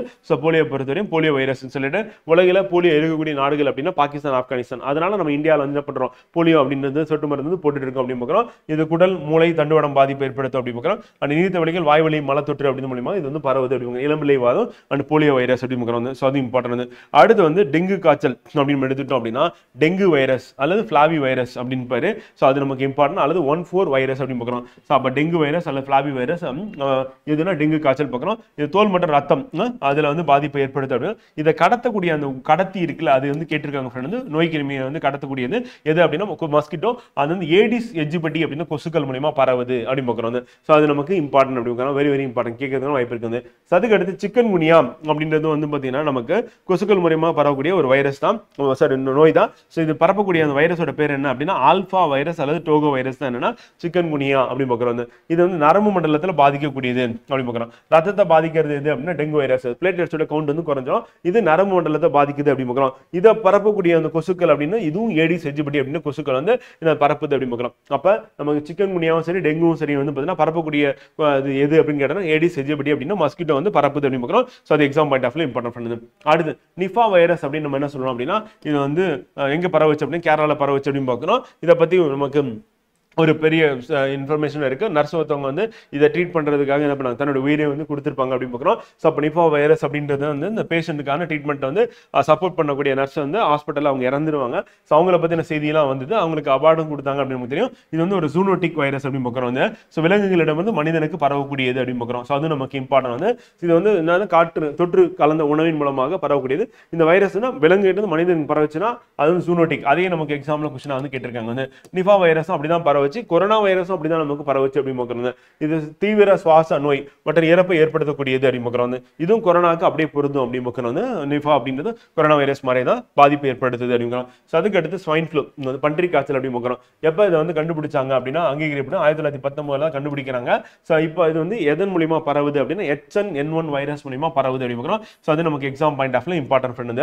ஸோ பன்றி காய்ச்சல் அப்படின்னா H1N1 வைரஸ் அப்படின்னு பார்க்குறோம். ஸோ இது வந்து காய்ச்சல், இருமல், தொண்டை வலி, குளிர் இந்த மாதிரி பாதிப்பு ஏற்படுத்த கருவற்ற பெண்கள் அப்புறம் வயதானவர்கள் மற்றும் இவங்களுக்கு வந்து கடுமையான தொற்று அபாய நிலை ஏற்படுத்தக்கூடியதா வந்து இது இருக்கு. அப்ப பன்றி காய்ச்சலுக்கு காரணமான வைரஸோட பேர் என்னன்னு கேட்பாங்க. கேட்டாங்கன்னா H1N1 வைரஸ் அப்படின்னு பார்க்குறோம். ஸோ அது நமக்கு எக்ஸாம் பாயிண்ட் ஆஃப்ல இம்பார்ட்டன்ட், அதை நம்ம நோட் பண்ற மாதிரி இருக்கும் வந்து. ஸோ அடுத்து HIV அண்ட் ப்ரிவென்ஷன் வந்து. ஸோ அப்போ HIV அப்படின்னும் போது வந்து பார்த்தீங்கன்னா ஸோ அதை பற்றின நம்ம கேள்வி வந்து திருப்பி கேட்டுட்டே இருக்காங்க. இப்போ எய்ட்ஸ்னா அதனோட விரிவாக்கம் என்ன நம்ம பல தடவை கேள்வி கேட்டிருக்காங்க வந்து. அக்யூட் இம்யூனோ டெஃபிஷியன்சி, அதாவது பெறப்பட்ட நோய் தடுப்பு ஆற்றல் குறைவு அப்படின்னு பார்க்குறோம். ஸோ அதான் எய்ட்ஸோட விளக்கம். அக்யூட் இம்யூனோ டெஃபிஷியன்சி சிண்ட்ரோம் அப்படின்னா எய்ட்ஸ் அப்படின்னு பார்க்குறோம். ஸோ அதை வந்து கேட்டிருக்காங்க. இது வந்து எப்படி பரவுது அப்படின்னா வந்து பார்த்தீங்கன்னா பாலின தொடர்பு அல்லது ரத்த பொருட்கள் வழியா இது வந்து பரவுது அப்படிங்க. அப்போ பரவக்கூடிய முறைனா பாலின தொடர்பு, ரத்த பொருட்கள். இது ஃபர்ஸ்ட் கண்டுபிடிச்சு தனியாக பிரிச்சு எடுக்கிறது யாருன்னா அமெரிக்கா நாட்டை சார்ந்த வந்து ராபர்ட் கேலோ மற்றும் பாரிஸ் நாட்டை சார்ந்தவர் வந்து பார்த்தீங்கன்னா லூக் மாண்டிக்னியர் வந்து. ஸோ அமெரிக்கா பாரிஸ் நாட்டை சார்ந்த ரெண்டு பேரும் தான் என்ன பண்றாங்க அப்படின்னா கண்டுபிடிக்கிறாங்க. ஸோ பாரிஸ்னா பிரெஞ்சு நாட்டை சேர்ந்த. அப்போ ராபர்ட் கேலோ அண்ட் லூக் மாண்டிக்னியர் சொல்லிட்டு ரெண்டு சயின்டிஸ்ட். ஸோ அவங்க தான் என்ன பண்ணாங்க, HIV-க்கான அந்த நோய் கிருமி இருக்குல்ல, அந்த ரெட்ரோ வைரஸ் அப்படின்னு சொல்லி அதை வந்து கண்டுபிடிக்கிறாங்க அப்படி பார்க்குறோம். அப்போ HIV எனப்படுவது என்னன்னா ஒரு RNA வைரஸ்னு பார்க்குறோம். இது நம்ம IAS எக்ஸாம்ல கேட்டிருக்காங்க. TNPSC எக்ஸாம்ல வந்து அந்த வைரஸோட பேர் என்னன்னு கேட்டாங்க, ரெட்ரோ வைரஸ் அப்படின்னு பார்க்குறோம். ஸோ அப்போ ரெட்ரோ அப்படின்றது வந்து பார்த்தீங்கன்னா HIV நோய் கிருமி ஏற்படுத்தக்கூடிய வைரஸோட பேர் அப்படி பார்க்குறோம். ஸோ அது இம்பார்ட்டன். அது வந்து RNA அப்படி பார்க்குறோம். இது என்ன பண்ணுதுன்னா நம்ம உடலுக்குள்ள நுழைஞ்ச உடனே ரத்தத்தின் வழியாகும் அல்ல பாலின தொடர்பு மூலியமா உள்ள நுழைஞ்ச உடனே என்ன ஆகுதுன்னா மனித உடல் நுழைஞ்சு மனித உடல்ல இருக்கக்கூடிய லிம்போசைட் அப்படின்றது தான் வந்து மிக சிறிய செல் பார்த்தோம் WBCல ஏற்கனவே நம்ம வகுப்புல. ஸோ அதுதான் என்ன பண்ணுன்னா வைரஸ் மற்றும் பாக்டீரியாக்கு எதிராக சண்டை போட்டுன்னு பார்க்குறோம். ஸோ அந்த செல்லை வந்து என்ன பண்ணுன்னா இது வந்து போட்டு தள்ளி பண்ணுது. அப்போ லிம்போசைட் எனப்படும் CD4 மற்றும் T உதவும் செல்களை வந்து பார்த்தீங்கன்னா லிம்போசைட்டுகள் என்ன பண்ணுது, இது வந்து தாக்கி அதை வந்து அழிக்குது அப்படி பார்க்குறோம். வெள்ளையணுக்கள் எண்ணிக்கை குறைத்து நோய் தடுப்பாற்றல் குறைவை இது வந்து ஏற்படுத்துகிறது அப்படி பார்க்குறோம். ஸோ அது நமக்கு எக்ஸாம் பாயிண்ட் ஆஃப்ல இம்பார்ட்டன்ட் பண்ணுது கேள்வி கேட்டுருவாங்க வந்து. நோய் அறிகுறிகள் அப்படின்னு பார்க்கும்போது வந்து பார்த்தீங்கன்னா இந்த நோய் பாதிக்கப்பட்டவங்க HIV பாதிக்கப்பட்டவங்களுக்கு என்னென்ன பாதிப்பெல்லாம் இருக்கும் அறிகுறிகள் அப்படின்னா எடை குறைவு ஏற்படும், கடும் பேதி, அப்புறம் காய்ச்சல், கேண்டியாசிஸ், ஹெர்பஸ் சுஸ்டர் எனும் வைரஸ் தாக்கம் வந்து ஏற்படும். அந்த TB போன்ற HIV-க்கான வாய்ப்புள்ள நோய்கள் வந்து உருவாகுது. இதெல்லாம் அவங்களோட அறிகுறிகள். இது ரொம்ப முக்கியமானது அப்படின்னா வந்து என்ன சொல்லுவோம்னா அந்த HIV-க்கான டெஸ்ட் அப்படின்னு நம்ம சொல்லுவோம் வந்து. என்ன டெஸ்ட் எடுப்பாங்கன்னா எலைசா அப்படின்னு பார்க்குறோம். என்சைம் லிங்க்டு இம்யூனோசார்பன்ட் அசேனோ. ரெண்டாவது டெஸ்ட் என்னன்னா வெஸ்டர்ன் பிளாட் உறுதிப்படுத்தும் சொன்னேன். அப்போ HIV டெஸ்ட் அப்படின்னும் போது வந்து ரெண்டு வகையான டெஸ்ட் வந்து ரொம்ப முக்கியமானதாக இருக்கு. கேள்வி கேட்கிறேன். ஒன்னு எலைசா, செகண்ட் வந்து வெஸ்டர்ன் பிளாட் அப்படின்னு பார்க்குறோம். ஸோ தடுப்பு முறைகள் அப்படின்னு உங்களுக்கு தெரிஞ்சதுதான். பாதுகாப்பான பாலுறவு, அப்புறம் பாலுறவு முறைகள், அப்புறம் ஆய்வு செய்யப்பட்ட ரத்தம் செலுத்துதல் வந்து HIV, மருத்துவமனையில் ஒரு முறை மட்டும் ஊசியை பயன்படுத்துறது, அப்புறம் ரேசர் பிளேடு வந்து சலூன்ல யூஸ் பண்றது வந்து புதுசாக யூஸ் பண்ணோம். அண்ட் ஒரே ஊசியை பயன்படுத்தி பச்சை குத்துதலை தவிர்த்தல், இதெல்லாம் வந்து தடுப்பு முறைகள் வந்து இருக்கு. நமக்கு எக்ஸாம் பாயிண்ட் ஆஃப்ல அந்த நோய் கிருமினா RNA, அது வந்து ரெட்ரோ வைரஸ், அந்த CD4 helper cells, T cells வந்து நம்ம உடலை வந்து தாக்கி அதை அழிச்சிடும். அதுக்கப்புறம் டெஸ்ட் அப்படின்னு பார்த்தீங்கன்னா எலைசா அப்படின்ற டெஸ்ட்டும் வெஸ்டர்ன் பிளாட் டெஸ்ட்டும் நமக்கு வெரி இம்பார்ட்டன்ட் பார்க்கணும். இது எக்ஸாம்ல நம்ம கொஸ்டினாக கேட்பாங்க ஃப்ரெண்ட். அதுக்கு அடுத்து வந்து பார்த்தீங்கன்னா ஃபங்கை அண்ட் ஃபங்கல் டிசீசஸ், பூஞ்சை மற்றும் பூஞ்சை நோய்கள் அப்படிம்பாங்க. ஃபங்கை அப்படின்னு பச்சை மட்டது நம்ம ஏற்கனவே வந்து பார்த்தீங்கன்னா 5 உலக வகைப்பாட்டெலாம் நம்ம பார்த்துட்டோம் வந்து. அதனால என்ன பண்ணணும்னா ஒட்டுணியா சாருணியாவது இருக்கும் அப்படின்னு பார்க்குறோம். ஸோ அப்போ இது என்ன பண்ணணும்னா மனிதர்களுக்கும் விலங்குகளுக்கும் தாவரங்களுக்கும் நோயை ஏற்படுத்துது அப்படிங்கிறோம். ஸோ இதனால நமக்கு மனிதர்கள் ஏற்படக்கூடிய நோய்கள் படைநோய் அப்படின்னு ஏற்படுது. அப்புறம் பொடுகு, செற்றுப்புண், இதெல்லாம் எதனால வருதுன்னு கேட்பாங்க. கேட்டாங்கன்னா ஃபங்கைனால வருது அப்படிங்க. பூஞ்சைனால ஏற்படக்கூடிய நோய்களாக வந்து இது வந்து இருக்கு அப்படின்னு பார்க்குறோம். ஸோ அது இம்பார்ட்டன்ட் பண்ணது. மனிதர்கள் சில வகை பூஞ்சைகள் ஒட்டுணியாக வாழ்ந்து நோய்களை உண்டாக்குது அப்படின்னு பார்க்குறோம். அதுல முக்கியமானது என்ன அப்படின்னா வந்து பார்த்தீங்கன்னா இந்த படர்தாமரை அப்படின்னு சொல்லல. ஸோ அந்த படர்தாமரை ஏற்படுத்தக்கூடிய பூஞ்சை அப்படின்னு பார்க்கும்போது என்னன்னா எபிடெர்மோட்டோபைட்டான் அப்படின்னு பார்க்குறோம். இந்த வார்த்தையை ஞாபகம் வச்சுக்கோங்க. ஸோ இது வந்து பூஞ்சைனால ஏற்படக்கூடிய படர்தாமரை நோய் அப்படின்னு பார்க்குறோம். ஸோ அது இம்பார்ட்டன்ட் வந்து பார்த்தீங்கன்னா இது வந்து மற்றவர்கள் பயன்படுத்தக்கூடிய பொருட்களை பயன்படுத்தும் போது நமக்கு பாதிப்பை ஏற்படுத்துது அப்படின்னு பார்க்குறோம். ஸோ அது நமக்கு எக்ஸாம்ல கொஸ்டினாக கேட்பாங்க ஃப்ரெண்ட். அவ்வளோதான் ஃப்ரெண்ட். ஸோ அடுத்து வந்து புரோட்டோசோவா அப்படின்னு பார்க்குறோம். இது நோய்கள் அப்படின்னா அமீபியாசிஸ் அப்படின்னு சொல்லி சொல்லுவோம் வந்து பார்த்தீங்கன்னா புரோட்டோசோவால 15 புரோட்டோசோவா இனங்கள் வந்து இருக்கு. இது ஒட்டுண்ணியா இருந்து நமக்கு பாதிப்பு ஏற்படுது. இதுல முக்கியமானது என்ன, அமீபியாசிஸ் அப்படின்றது வந்து எண்டமீபா ஹிஸ்டலிட்டிகா அப்படின்னு சொல்லுவோம். இது அமீபிக் சீதபேதின்னு சொல்லுவோம் ஃப்ரெண்ட். அந்த வேற ஒன்றும் இல்லை, இந்த பெருங்குடல் அலர்ஜி ஏற்படுத்தி வயிற்றுப்போக்கு ஏற்படுத்தக்கூடியது. அப்ப அமீபியாசிஸ் அப்படின்னு எண்டமீபா ஹிஸ்டலிட்டிகா அப்படின்ற புரோட்டோசோவினால் ஏற்படக்கூடிய நோய் அப்படின்னு பார்க்குறோம். இதனால என்ன ஆகும் அப்படின்னா வந்து பார்த்தீங்கன்னா மனித பெருங்குடலில் உள்ள கோலைசல்கள் பாக்டீரியாக்களை உட்கொள்கின்றன. ஸோ இதனால என்னன்னா பாதிப்பு ஏற்படுத்தி நமக்கு அலர்ஜினா வயிற்றுப்போக்கு ஏற்படுத்தும். இந்த பேராகிராஃப் வந்து இம்பார்ட்டன்ட் ஃப்ரெண்ட். ஸோ அதுக்கு அடுத்து வந்து பார்த்தீங்கன்னா வந்து இந்த நோயின் அறிகுறிகள் வயிற்றுப்போக்கு தான். ரத்தம் மற்றும் கோலையுடன் கூடிய சீதபேதி பார்க்கலாம். மலக்கழிவு கலந்த கெட்டுப்போன உணவு வந்து சாப்பிட்றதுனால அந்த நீரில் இருந்து ஒட்டுண்ணியை கடத்தியாக வீட்டு ஈக்கள் மூலியமா பரவுது. அப்ப ஈக்கள் மூலியமா எது பரவுதுன்னா அமீபியாசிஸ் வந்து பரவுது. கடத்தக்கூடிய ஒரு உயிரியா வந்து இருக்கு. எண்டமீபா ஹிஸ்டலிட்டிகா அப்படின்ற புரோட்டோசோவானால் ஏற்படக்கூடிய நோய் தான் அமீபியாசிஸ் அப்படின்னு பார்க்குறோம். ஸோ அது இம்பார்ட்டன்ட் ஃப்ரெண்ட். அடுத்து ஆப்பிரிக்க தூக்க வியாதி, இது நமக்கு தொடர்ந்து கேட்டுட்டே இருக்காங்க வந்து பார்த்தீங்கன்னா. இதுக்கு காரணம் என்னன்னா ட்ரிப்னோசோமா அப்படின்ற சிற்றினங்களால் ஏற்படுகிறது அப்படின்னு. இது வந்து செட்சி அப்படின்ற சில வகை ரத்தத்தை உறிஞ்சக்கூடிய வந்து ஈக்கள் இருக்கு. அந்த ஈக்கள் மூலியமா இது வந்து பரவுது அப்படின்னு பார்க்குறோம். இது நமக்கு ட்ரிப்னோசோமா அப்படின்னு ஆப்பிரிக்க தூக்க வியாதி அப்படின்னு ஏற்படுத்துது அப்படின்னு பார்க்குறோம். ஸோ அது நமக்கு எக்ஸாம் பாயிண்ட் ஆஃப்ல இம்பார்ட்டன்ட் பண்ணது. இதுல வந்து பார்த்தீங்கன்னா வகைகள் அப்படின்னு பார்க்கும்போது வந்து டி கேம்பியன்ஸ் அப்படின்னு சொல்லிட்டு பார்க்குறோம். அதே மாதிரி டி ரோடிசன்ஸ் அப்படின்ற வகையும் இருக்கு. அந்த டி குரூசி அப்படின்னு வகை இருக்கு. இதெல்லாம் ரொம்ப ஹை லெவல்ல இருக்கு. இது வேணாம், இது விட்டுலாம். மேலே பார்த்ததோட நம்ம முடிச்சுக்கலாம். காலா அசார் அப்படின்றது இப்ப 2024 எக்ஸாம்ல கொஸ்டினா கேட்டாங்க வந்து பாத்தீங்கன்னா லீஸ்மோனியா டோனோவானி அப்படின்ற அந்த புரோட்டோசோவானால தான் இது வந்து ஏற்படுகிறது அப்படின்னு பார்க்குறோம். ஸோ இது இம்பார்ட்டன்ட், மணல் பூச்சி அப்படின்னு பார்க்குறோம். ஸோ இது நமக்கு எக்ஸாம்ல திருப்பி கேட்கறாங்க. அது பேர் என்ன அப்படின்னு கேட்கறாங்க. ஸோ அதை மட்டும் நோட் பண்ணிட்டா போதும். லீஸ்மோனியா டோனோவானி அப்படின்னு இம்பார்ட்டன்ட், அது ஞாபகம் வச்சுக்கணும். அடுத்து மலேரியா அப்படின்னு இது ஏற்படுத்தக்கூடிய தொற்று ஏற்படுத்தக்கூடிய அந்த நோய் கிருமியோட பேர் என்னன்னு கேட்கறாங்க. பிளாஸ்மோடியம் தான். பிளாஸ்மோடியம் வகை இருக்கு. அதுல முக்கியமானது வந்து பிளாஸ்மோடியம் ஃபால்சிபரம் அப்படின்னு பார்க்குறோம். மிக தீவிரமான மலேரியா பாதிப்பு ஏற்படுத்தும் அப்படின்னு பார்க்குறோம். ஸோ அதனால என்னன்னா உயிரிழப்பு ஏற்படும். அப்போ பிளாஸ்மோடியம் அப்படின்னு ஞாபகம் வச்சுக்கோங்க. அதுல முக்கியமானது வந்து ஃபால்சிபரம் அப்படின்னு பார்க்குறோம். இது நமக்கு திருப்பி கேட்கறாங்க அப்படின்னு பார்க்குறோம். இது வந்து எதை பரப்பக்கூடிய நோய் கிருமி என்ன, இதை தூக்கிட்டு போற கேரியர் யார் அப்படின்னு பாத்தீங்கன்னா ஃப்ரெண்ட் வந்து அனாஃபிலஸ் அப்படின்ற பெண் கொசு அப்படின்னு பார்க்குறோம். ஸோ அது நமக்கு எக்ஸாம் பாயிண்ட் ஆஃப்ல இம்பார்ட்டன்ட் ஃப்ரெண்ட். திருப்பி நம்ம கொஸ்டினா கேட்கறாங்க. அந்த பிளாஸ்மோடியம் லைஃப் சைக்கிள் அப்படின்னும் போது கொசுல அது வந்து இருக்கும். அது மனிதனை கடிக்கும் போது மனிதனுடைய உடல்ல வந்து நுழைஞ்சு என்ன பண்ணுது, மனிதன்ல என்ன பாதிப்பு ஏற்படுத்துது அப்படின்னு இம்பார்ட்டன்ட். ஸோ அப்ப அந்த மஸ்கிட்டோ பாடியில இருக்கும் போது என்ன சொல்லணும், வெஜிடேட்டிவ் ஸ்டேஜ்னு வந்து. ஸோ அது வந்து ஸ்போரோசைட்ஸா வந்து பாத்தீங்கன்னா என்ன ஆகும்னா நம்ம பாடிக்குள்ள என்டர் ஆகும். மனிதனுடைய உடல்ல என்டர் ஆகுது வந்து ஸ்போரோசைட்ஸ் அப்படின்னு வந்து. ஸோ பிளாஸ்மோடியத்தில் வந்து பாலினப்பெருக்கம் அனாஃபிலஸ் பெண் கொசுவிலும் பாலினப்பெருக்கம் மனிதனில் நடைபெறும் அப்படி பார்க்கணும். ஸோ அப்போ வெஜிடேட்டிவ் ஸ்டேஜ் எங்கே நடக்குதுன்னா மனிதனில் நடக்குது. செக்ஷுவல் ஸ்டேஜ் எங்கே நடக்குதுன்னா மஸ்கிட்டோ நடக்குது. அப்போ பாலினப்பெருக்கம் ரெண்டுமே நடக்கிறது எங்க அப்படின்னா பிளாஸ்மோடியத்தில் நடக்குது. அப்போ மனிதனில் பாலினப்பெருக்கம்னா பல்கி பெருகிறது. உடனே 1, 2, 4ன்னு சொல்லிட்டு பெருகிட்டு இருக்கும். இது மனிதனில் என்டர் ஆகக்கூடிய ஸ்டேஜ் என்ன ஸ்போரோஸ்வாய்டுகள் அப்படின்னும். அப்படி என்டர் ஆன உடனே என்ன பண்ணும் அப்படின்னா ரத்த சிவப்பு நம்ம தாக்கும். அப்ப தாக்கக்கூடிய செல் எது அப்படின்னு கேட்டீங்கன்னா ஆர்பிசி, ரத்த சிவப்பு. அதனால தாக்கி அதை அழிச்சு என்ன உருவாக்குது அப்படின்னா ஹீமோசோயின் அப்படின்ற நச்சுப்பொருள் வந்து உருவாக்குது ஃப்ரெண்ட். ஸோ அப்ப ஹீமோசோயின் நச்சுப்பொருள் வந்து உருவாக்குறது யார் அப்படின்னா பிளாஸ்மோடியம் தான்.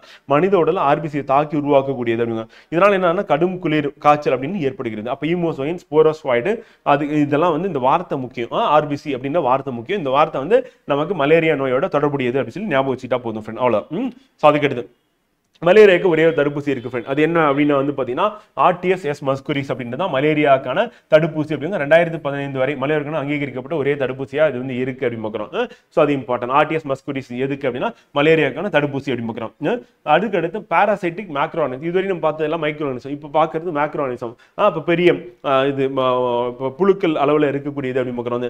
அதெல்லாம் முக்கியமானது என்னன்னா ஃபைலேரியாசிஸ், யானைக்கால் வியாதின்னு சொல்லலாம். ஸோ அதை வந்து ஏற்படுத்தக்கூடியது உச்சரேரியா ஃபான் கிராஃப்டி அப்படின்னு சொல்லுவோம். ஸோ அதுதான் வந்து யானைக்கால் வியாதியை ஏற்படுத்தக்கூடியதுன்னு பார்க்குறோம். அப்போ ஹெல்மெத்திக் டிசீஸ் அப்படின்னா புழுவின நோய்கள் சொல்லுவோம். அதான் வந்து பாராசைட்டிக் மேக்ரோ ஆர்கனிசம் அப்படின்னு பார்க்குறோம். ஸோ மனிதர்கள் குடல் ரத்தத்தில் அக ஒட்டுண்ணியாக இருக்கக்கூடிய புழுக்கள் அப்படின்னு நம்ம சொல்லுவோம் வந்து பார்த்தீங்கன்னா. ஸோ அதான் வந்து ஹெல்மின்தசிஸ். உருளைப்புழு அப்படின்னும் போது என்னன்னா அஸ்காரியாசிஸ் அப்படின்னு. இது வந்து யானைக்கால உருளைப்புழு நோய் அப்படின்றது அஸ்காரியாசிஸ் ஏற்படும். அதே மாதிரி யானைக்கால் நோய் அப்படின்றது ஃபைலேரியாசிஸ் பார்க்குறோம். இது ரெண்டுமே மனிதனுக்கு வந்து பார்த்தீங்கன்னா ஒட்டுண்ணியா இருந்து பாதிப்பு ஏற்படுத்தக்கூடியதுன்னு பார்க்குறோம். அதில் குறிப்பா நமக்கு இந்த உருளைப்புழு அப்படின்றது என்ன சொல்லலாம் அஸ்காரியாஸ் லூமிரியாட்ஸ் அப்படின்னு ரவுண்ட் வார்ம் அப்படின்னு சொல்றோம். இது வந்து கெட்டுப்போன உணவு மற்றும் நீர் வழியா நம்ம உடல்ல வந்து இருந்து உருளைப்புழு நோய் அப்படின்னு ஏற்படுத்துது அப்படின்னு பார்க்குறோம். அதே மாதிரி யானைக்கால் நோய் அப்படின்னும் போது வந்து பார்த்தீங்கன்னா உச்சரேரியா ஃபேன் கிராஃப்டி அப்படின்றது தான் வந்து பார்த்தீங்கன்னா ஒட்டுண்ணி. இது வந்து நிர்ணய முடிச்சுகளில் போய் உட்கார்ந்துக்கிட்டு அங்கிருந்து நம்ம பாதிப்பு ஏற்படுது. 2024-25 இது வந்து கொஸ்டினா வந்து நம்ம கேட்டாங்க அப்படின்னு சொல்லி பார்க்குறோம். வெரி இம்பார்ட்டன்ட் பண்ணது கடைசி இந்த 2 இயர்ஸ்ல. அதுக்கு அடுத்து நோய் கிருமி முடிஞ்சிச்சு. அடுத்து நம்ம பார்க்க போறது என்ன அப்படின்னு வந்து பார்த்தீங்கன்னா vitamin and their sources disorders அப்படின்னு பார்க்க போறோம். ஸோ வைட்டமின் அப்படின்னு பார்க்கும்போது வைட்டமின் ஏ அப்படின்னா நம்ம என்ன சொல்லுவோம்னா ரெட்டினால், அதோட சயின்டிஃபிக் நேம், அது வெரி வெரி இம்பார்ட்டன்ட் கேட்டுருவாங்க. இது எங்க அதிகமா இருக்குன்னா கேரட்ல இருக்கு, அது மாதிரி பப்பாளியில இருக்கு அப்படின்னு பார்க்குறோம். அதே மாதிரி மீன் கல்லீரல் என்ன இருக்குல்ல, so அதுல இருக்கு, முட்டை பால் பொருட்கள் இருக்கு. இதன் குறைபாட்டனால நமக்கு என்ன நோய் ஏற்படுது அப்படின்னு பார்த்தீங்கன்னா ஜென்ரலா வந்து சிராப்தால்மியா அப்படின்னு நோய் வந்து ஏற்படுது அப்படின்னு பார்க்குறோம். சிராப்தால்மியா அப்படின்றது என்ன அப்படின்னா வந்து சிராப்தால்மியா நிக்கோட்டோலோஃபியா நோய் ஏற்படுது. நிக்கோட்டோலோஃபியா அப்படின்னா மாலைக்கண் நோய் வந்து ஸோ அது நமக்கு எக்ஸாம்ல கேட்டிருக்காங்க. சிராப்தால்மியா நமக்கு இம்பார்ட்டன்ட் அப்படின்னு பார்க்குறது. ஸோ அப்போ இது எங்க அதிகமா இருக்கு, எந்த உணவுல இருக்கு, அது குறைபாடுனால என்ன நோய் ஏற்படுகிறது அப்படின்றது நமக்கு வெரி வெரி இம்பார்ட்டன்ட், ஞாபகம் வச்சுக்கணும், இம்பார்ட்டன்ட். வைட்டமின் ஏக்கு அடுத்து வந்து டி, ஏடிஇகே அப்படின்றது என்ன சொல்லுவோம் அப்படின்னா வந்து பார்த்தீங்கன்னா நமக்கு வந்து அதாவது ஏடிஇகே ஃபர்ஸ்ட் இந்த நாலுமே வந்து கொழுப்பில் கரையும் விட்டமின்கள் அப்படின்னு பார்க்குறோம். அதே வந்து அது மீதி எல்லாமே இருக்கிறது நீரில் கரையும் வைட்டமின்கள் அப்படின்னு பார்க்குறோம். ஸோ அது நமக்கு எக்ஸாம்ல கொஸ்டின் கேட்பாங்க. டி அப்படின்றது என்னன்னா கால்சிஃபெரால் அப்படி பார்க்குறோம். வந்து இது எங்க இருக்கும் அப்படின்னா வந்து முட்டை கல்லீரல் வந்து இருக்கு. முக்கியமா வந்து சூரிய வெளிச்சத்தில் வந்து தோலிலிருந்து உருவாகுதல் வந்து அவ தோலுக்கு அடியில் இருக்கக்கூடிய வந்து அந்த கொலஸ்ட்ரால் வந்து என்ன மாத்தோம் அப்படின்னா வைட்டமின் டியை வந்து கன்வெர்ட் பண்ணிடும் சூரிய ஒளி அப்படின்னு பார்க்குறோம். ஸோ இதன் குறைபாட்டினால் என்ன ஏற்படும், ரிக்கட்ஸ் குழந்தைகளில் காணப்படுகிறது அப்படின்னு பார்க்குறோம். ஸோ அது இம்பார்ட்டன்ட். வைட்டமின் இ அப்படின்றது என்னன்னா டோகோஃபெரால் அப்படின்னு பார்க்குறோம். வந்து இது வந்து எலிகளில் மலட்டுத்தன்மை இனப்பெருக்க கோளாறுகளை ஏற்படுத்தக்கூடியதா வந்து இருக்கு அப்படின்னு. அப்ப எலிகளில் மலட்டுத்தன்மை ஏற்படுத்துறது இனப்பெருக்க கோளாறுகளை ஏற்படுத்துறது அப்படின்னு வந்து பார்த்தீங்கன்னா வைட்டமின் இ டோகோஃபெரால் அப்படின்னு பார்க்குறோம். இது வந்து எங்க இருக்குன்னா முழு கோதுமை, மாமிசம், தாவர எண்ணெய், பால் இதுல வந்து காணப்படுகிறது அப்படின்னு பார்க்குறோம். அடுத்து வைட்டமின் டி அப்படின்றது என்ன அப்படின்னா கால்சிஃபெரால் அப்படின்னு பார்க்குறோம். ஸோ இது வந்து ரிக்கட்ஸ் இன் சில்ட்ரன் வந்து குழந்தைகள் வந்து பார்த்தீங்கன்னா நமக்கு ரிக்கட்ஸ் வந்து நோய் வந்து ஏற்படுத்தும் வைட்டமின் டி குறைபாடுனால. அப்ப பார்க்கறதுக்கு எப்படி இருப்பாங்க குழந்தைகள் அப்படின்னு வந்து பார்த்தீங்கன்னா வளர்ச்சி குன்றி காணப்படுவாங்க. ஸோ அதான் குழந்தைகள் இருக்காங்க கவட்டை கால் அந்த மார்பெலும்புகள் வந்து அந்த புறா கூடு மாதிரி வந்து இருக்கும் அப்படின்னு பார்க்குறோம். ஸோ அந்த மாதிரி புறா போன்ற அந்த மார்பெலும்புகள் வந்து புறா போன்ற மார்பு வளர்ச்சி வந்து காணப்பட வேண்டிய பார்க்குறோம். வைட்டமின் டி குறைபாடு. வைட்டமின் இ அப்படின்றது வந்து பார்த்தீங்கன்னா நம்ம பார்த்துட்டோம் செலினிட்டி மலட்டுத்தன்மை பார்த்தது. வைட்டமின் கே அப்படின்றது என்ன அப்படின்னு பார்த்தீங்கன்னா ஃப்ரெண்ட் வந்து ரத்தப்போக்கு ஏற்பட்டுரும் அப்படின்னு பார்க்குறோம். அந்த வைட்டமின் ஏ கே குறைபாட்டினால அப்படின்னு பார்க்குறோம். வந்து ஸோ இது என்ன சொன்ன வேதிப்பொருள் வந்து குயினின் அப்படின்ற மரத்துல இருந்து பெறப்படுகிறது. இதன் குறைபாட்டினால் ரத்தப்போக்கு ஏற்படுகிறது அப்படின்னு பார்க்குறோம் வைட்டமின் கே. வைட்டமின் B1 அப்படின்னு நம்ம என்ன சொல்லுவோம்னா தைமின் வந்து சொல்லுவோம். வந்து இதன் குறைபாட்டினால் நமக்கு என்ன நோய் ஏற்படும், பெரிபெரி அப்படின்றது வந்து நோய் வந்து ஏற்படுகிறது பார்க்குறோம். இது முழு தானியங்கள், ஈஸ்ட், முட்டை, கல்லீரல், முளைக்கட்டிய பயிர் வகைகள்ல இது வந்து இருக்குன்னு பார்க்குறோம். பெரிபெரி குறைபாடு வைட்டமின். இதுக்கப்புறம் நம்ம பார்க்கறது எல்லாமே வந்து என்னன்னா நீரில் கரையும் வைட்டமின்கள். கொழுப்பில் கரையும் வைட்டமின்லாம் ADEK அப்படின்னு ஏற்கனவே பார்த்துட்டோம். நீரில் கரையும் வைட்டமின்லாம் B1 அப்படின்னா தைமின் அப்படின்னு உடனே ஞாபகத்துக்கு பெரிபெரி அதனோட குறைபாட்டினால ஏற்படக்கூடிய நோய்கள் வந்து. B2 அப்படின்னா ரிபோஃப்ளோவின் அப்படின்னு பார்க்குறோம். ஸோ B2 அப்படின்றது வந்து ரிபோஃப்ளோவின் அப்படின்னு பார்க்குறோம். ஸோ இது வந்து எரிபோஃப்ளாவினோசிஸ் அப்படின்ற கிளியாசிஸ் நோயை வந்து ஏற்படுத்தும் அப்படின்னு பார்க்குறோம். அப்படின்னா கண்ணில் வந்து எரிச்சல், வறட்சியான தோல் வந்து இருக்கும், உதடுகளில் வந்து வீக்கம், வாயின் ஓரங்களில் பிளவு, இதெல்லாம் வந்து பார்த்தீங்கன்னா எரிபோஃப்ளாவினோசிஸ் நோய்க்கான அறிகுறிகள். வைட்டமின் B3 அப்படின்றது என்ன சொல்லணும்னா ஃப்ரெண்ட் நியாசின் அப்படின்னு பார்க்குறோம். இதன் குறைபாட்டினால் நமக்கு என்ன ஏற்படும் அப்படின்னா பெலாகிரா அப்படின்னு நோய் ஏற்படும் அப்படின்னு பார்க்குறோம். பால், முட்டை, கல்லீரல், வேர்க்கடலை, கொழுப்பு குறைந்து காணப்படும் உணவு இதில் காணப்படும். இந்த பெலாகிரா அப்படின்றது வந்து வாயின் ஓரங்கள், இதுவும் பிளவு வந்து பார்க்கணும். அப்போ B2 B3 வந்து ஏறக்குறைய ஒரே மாதிரி தான் இருக்கும். பட் B2 ரிபோஃப்ளோவின், B3 வந்து நியாசின் அப்படின்னு பார்க்கணும். ஸோ அது இம்பார்ட்டன்ட் ஃப்ரெண்ட். B6 அப்படின்றது என்னன்னா பைரிடாக்சின் அப்படின்னு பார்க்குறோம். B12 வந்து சைனோகோபாலமைன். இந்த வைட்டமினுடைய அந்த அறிவியல் பேர் இருக்குல்ல, அதுதான் நம்ம கேள்வியை கேட்கறாங்க. அதை கண்டிப்பா ஞாபகம் வச்சுக்கணும். இது குறைபாடுகள் அப்படின்னு B1 பெரிய பெரிய இம்பார்ட்டன்ட். அதுக்கடுத்து B12 வந்து நமக்கு உயிரை போக்கும் ரத்த சோகை அப்படின்றது நமக்கு வெரி வெரி இம்பார்ட்டன்ட். இது வந்து திருப்பி திருப்பி கேட்டுட்டே இருக்காங்க. ஸோ அப்போ B12 அப்படின்னு சைனோகோபாலமைன் அப்படின்னு பார்க்கணும். இது உயிரை போக்கும் ரத்த சோகை நோயா வந்து இருக்கு அப்படின்னு குறைபாடுகள் வந்து.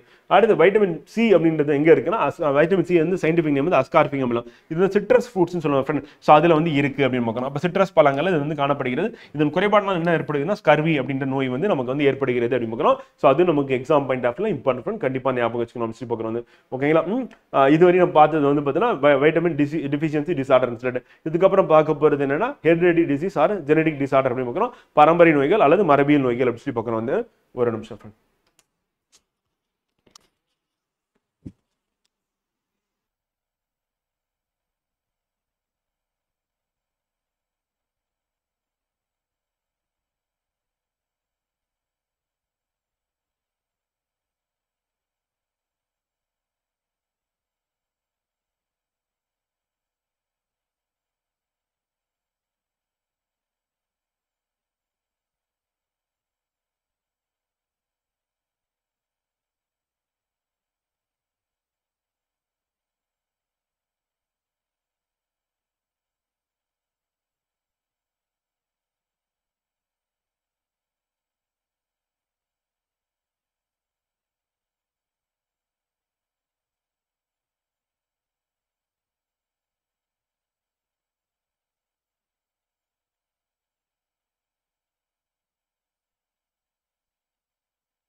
Okay friend.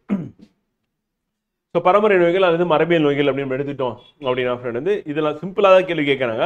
இப்போ அல்பினிசம்னா என்ன அப்படின்ற மாதிரி கேட்டாங்க அப்படின்னா வந்து மெலனின் நிறமி இல்லாத தூண்டுகிறது. ஸோ அந்த குழந்தைகளுக்கு வந்து என்ன ஆகும் அப்படின்னா வந்து அவங்க உடல் எப்படி இருக்கும் அப்படின்னா வந்து பார்த்தீங்கன்னா பால் போன்ற வெண்மை நிறத்தில் தோல் வந்து இருக்கும். அல்பினிசம் சொல்லிட்டு வந்து மெலனின் இன்னும் நிறமி இல்லாமல் இருக்கும். நம்ம ஒளி கால்ப்பு அந்த லைட்டை பார்த்தா ரொம்ப சென்சிட்டிவாக இருப்பாங்க வந்து. ஸோ அதுதான் வந்து அல்பினிசம் அப்படின்னு பார்க்குறோம். இங்கே பார்த்தீங்கன்னா தெரியும், இந்த சைல்டு பார்த்தீங்கன்னா இந்தியன் மதர், ஆனால் குழந்தை வந்து பார்த்தீங்கன்னா நம்ம தோல் வந்து எப்படி இருக்கு அப்படின்னா வந்து வெளிர் நேரத்தில் வந்து காணப்படுகிறது அப்படின்னு. அதே மாதிரி போட்டோ ஃபோபியா அப்படின்னு சொல்லுவோம், ஒளி கால்ப்பு அப்படின்ற நிலை வந்து உங்களுக்கு வந்து ஏற்படும் அப்படின்னு பார்க்குறோம். ரைட்டு பார்த்தா ரொம்ப சென்சிட்டிவா இருப்பாங்க அப்படின்னு சொல்லி பார்க்குறோம். இது பபுள் பாய் சிண்ட்ரம் அப்படின்னா என்னன்னா அந்த குழந்தை பிறக்கும் போதே SCID சைல்டு அப்படின்னு சொல்லி சொல்லுவாங்க. அதை சிவியர் கம்பைன்டு இம்யூனோ டெஃபிஷியன்சி டிசார்டர்னு சொல்லுவாங்க. ஸோ அதனால பிறக்கும் போது அந்த குழந்தைங்களுக்கு வந்து எப்படின்னா கடுமை கூட்டு நோய் எதிர்ப்பு குறைபாடுங்கணும். அப்போ சாதாரணமாக காற்றில் இருக்கக்கூடிய பாக்டீரியாவோ ஃபங்கையோ அந்த குழந்தை வந்து இன்ஃபெக்ஷன் பண்ணிச்சு அப்படின்னா பாதிப்பு ஏற்படுத்தி அந்த குழந்தை வந்து அந்த தொற்று நோயிலால் தாக்கப்பட்டு இறக்க நேரிடும் இருக்கிறோம். அப்போ ரொம்ப வேகமாக வந்து பார்த்தீங்கன்னா அந்த குழந்தை இறக்கத்தான் வாய்ப்பு இருக்கு. அப்போ உள்ள போகக்கூடிய காற்றை கூட என்ன பண்ண ஃபில்டர் பண்ணி அதில் நோய் கிருமி இல்லாமல் அனுப்புறது. டாக்டர்ஸும் என்ன பண்ணுவாங்கன்னா அந்த கிளவுஸ் போட்டு தான் ட்ரீட் பண்ணுற மாதிரி இருக்கும். அப்போ அந்த பபுள் பேக் இருக்கும், அந்த பேக்குள்ள தான் வச்சு குழந்தை வந்து பார்த்துக்க முடியும். அந்த குழந்தை வந்து 5 வயதுக்கு மேலே தாண்டது கஷ்டம். ஏன்னா ஒரு கட்டம் வரையும் தான் குழந்தை உள்ள இருக்கும். அது வளர என்ன பண்ணும், வெளியே வர ட்ரை பண்ணும். வெளியே வரும்போது என்ன ஆகும்னா அந்த நோய் கிருமிகள் வந்து எக்ஸ்போசர் ஆகும்போது அதுல இருந்து பாதிக்கப்பட்டு அந்த குழந்தைய இறந்துரும் பார்க்கணும். இதுவும் வந்து பரம்பரை நோய்கள்.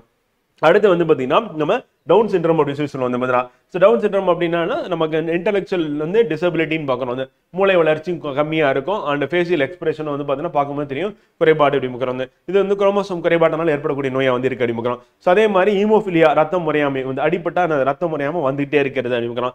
அதே மாதிரி சிக்கிள் செல் அனிமியா அப்படின்றது நார்மலாக RBC வந்து பைகான்கேவ் இருபடும் குளிர்ந்த நிலையில் இருக்கணும். ஆனால் அது எப்படி இருக்குன்னா சிக்கிள் செல் மாதிரி மாறி இருக்கிறது அப்படிமுக்கிறோம். வந்து ஸோ அதுக்கடுத்து தாலாசிமியா அப்படின்னா இங்கேயும் RBCயோட ஷேப் வந்து பார்த்தீங்கன்னா மாறி இருக்கு அப்படிமுக்கிறோம். ஸோ இந்த எல்லாமே வந்து என்ன சொல்றோம் அப்படின்னா வந்து நமக்கு பரம்பரை நோய்கள் மரபியல் நோய்கள் சொல்றோம். அப்ப எது வந்து மரபியல் நோய் அப்படின்றத நம்ம கேள்வி கேட்டுறோம். கேட்டாங்கன்னா அது என்ன பாதிப்பு ஏற்படுத்தும்னு கேட்பாங்க. இப்போ அல்பினிசம் அப்படின்னா மெலனின் அப்படின்னு நம்ம ஸ்கின்ல இருக்கக்கூடியது, அதான் நமக்கு நிறத்தை கொடுக்கிறது, டார்க் கலரை கொடுக்கிறது வந்து. ஸோ அப்போ அது இல்லாம இருக்கிறது அப்படின்னு பார்க்கணும். ஒளி கால்ப்பு நிலை. ஹீமோஃபிலியா அப்படின்னா ரத்தம் முறையாமை அப்படின்றத ஞாபகம் வச்சுட்டா போதும், அவ்வளவுதான். சிக்கிள் செல் அனிமியா அப்படின்னா கதிரறிவால் ரத்த சோகை நோய் அப்படின்னு பார்க்கணும். நார்மலா இருக்கக்கூடிய RBC வந்து சிக்கிள் செல் மாதிரி மாறிடுது, கதிரறிவால் மாதிரி மாறிடுது அப்படிங்கிறோம். அதுக்கடுத்து நமக்கு தாலாசிமியா அப்படின்னும் போது வந்து பார்த்தீங்கன்னா இது வந்து நமக்கு RBCல வந்து அப்நார்மல். அப்ப RBCல வந்து பாதிப்பு ஏற்படுத்துறது, ரத்த சோகை ஏற்படுத்தும். அப்ப ரத்த சோகை அப்படி பார்க்கிறோம். ரத்த சோகை வந்து தாலாசிமியா அப்படி பார்க்கிறோம். அதற்கு அடுத்து வந்து டவுன் குறைபாடு அப்படின்றது என்னன்னா குரோமோசோமோட எண்ணிக்கை வந்து குறையுது. நம்ம ஏற்கனவே மரபியல்ல பார்த்தல டவுன் சிண்ட்ரோம் அப்படின்ற நோய் குறைபாடு வந்து 21வது குரோமோசோம்ல ஒரு X குரோமோசோம் வந்து அதிகமா இருக்குது அப்படி பார்க்கிறோம். அடுத்து குமிழிச்சிறுவன் நோய் அப்படின்றது வந்து பார்த்தீங்கன்னா இதை கடுமை கூட்டு நோய் எதிர்ப்பு குறைபாட்டு நோய் அப்படி சொல்லி சொல்லுவாங்க. அப்ப இந்த நோய் வந்து SCID அப்படின்னு சொல்லி சொல்லுவாங்க. இது வந்து கடுமை கூட்டு நோய் எதிர்ப்பு குறைபாட்டு நோய், கடுமை கூட்டு நோய் எதிர்ப்பு குறைபாட்டு நோய்.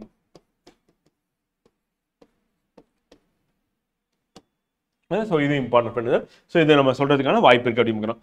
அடுத்து இப்போ நம்ம பார்க்க போறது இது ஜெனடிக் டிசார்டர் முடிஞ்சு. அடுத்து வந்து disease not caused by organism, நோய் கிருமி அல்லாமல் ஏற்படக்கூடிய நோய்கள் அப்படின்னு பார்க்கும்போது ஒன்று வந்து என்னன்னா இதய நோய், கார்டியோவாஸ்குலர் நோய் சொல்லலாம். அடுத்து டயபிட்டிஸ், நீரிழிவு நோய் சொல்லலாம். அடுத்து கானிக் ரெஸ்பிரேட்டரி, நுரையீரல் சம்பந்தப்பட்ட நோய் சொல்லலாம். அடுத்து கேன்சர், புற்றுநோய் பார்க்கலாம். இது எல்லாமே எப்படின்னா நோய் கிருமி அல்லாத நோய்கள் அப்படின்னு சொல்லுவோம்.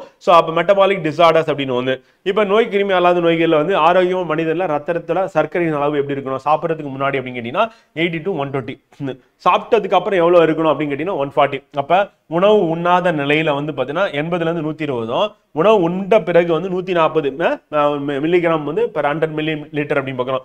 ஸோ இப்போ நம்ம சாப்பிட்டதுக்கு அப்புறம் உணவுல இருக்கக்கூடிய அந்த குளுக்கோஸ் வந்து ரத்தத்துல கலக்கும். அந்த குளுக்கோஸ் வந்து என்ன ஆகும் அப்படின்னா வந்து கிளைகோஜன் அப்படின்ற ஃபார்ம்ல நம்ம உடல்ல ஸ்டோர் ஆகும். அப்ப என்ன ஃபார்ம்ல வந்து விலங்குல வந்து குளுக்கோஸ் வந்து ஸ்டோர் ஆகுது, என்ன வகையில சேமிக்கப்படுகிறதுன்னு கேட்டாங்கன்னா கிளைகோஜன் ஃபார்ம்ல. இதை பண்றது யாரு அப்படின்னா வந்து கல்லீரலும் தசையிலும் சேமிக்கப்படும். இது பண்றது யாருன்னா இன்சுலின் அப்படின்னா ஹார்மோன். அது அப்ப கிளைகோஜன் வடிவத்தில் எங்க ஸ்டோர் ஆகுதுன்னு கேட்டா கல்லீரல் மற்றும் தசையில் சேமிக்கப்படுகிறது அப்படின்னு பார்க்கணும். குளுக்கோஸ் வந்து இந்த செயல்பாடுகள் அனைத்தும் எங்க இருக்கு அப்படின்னா கணையத்துல லாங்கர்கான் திட்டுக்கள்ல பீட்டா செல்களில் இன்சுலின் சுரக்கப்படும் இன்சுலின் ஹார்மோனால் கட்டுப்படுத்தப்படுகிறது அப்படிங்கிறோம். அப்ப இன்சுலின் அப்படின்னா ஹார்மோன் தான் என்ன பண்ணுது அப்படின்னா வந்து நம்ம ரத்தத்தில் இருக்க சர்க்கரையை வந்து எடுத்துட்டு போயிட்டு ஸ்டோர் பண்ணுது, கணையம் மற்றும் கல்லீரல் மற்றும் தசைகள்ல ஸ்டோர் பண்ணுது.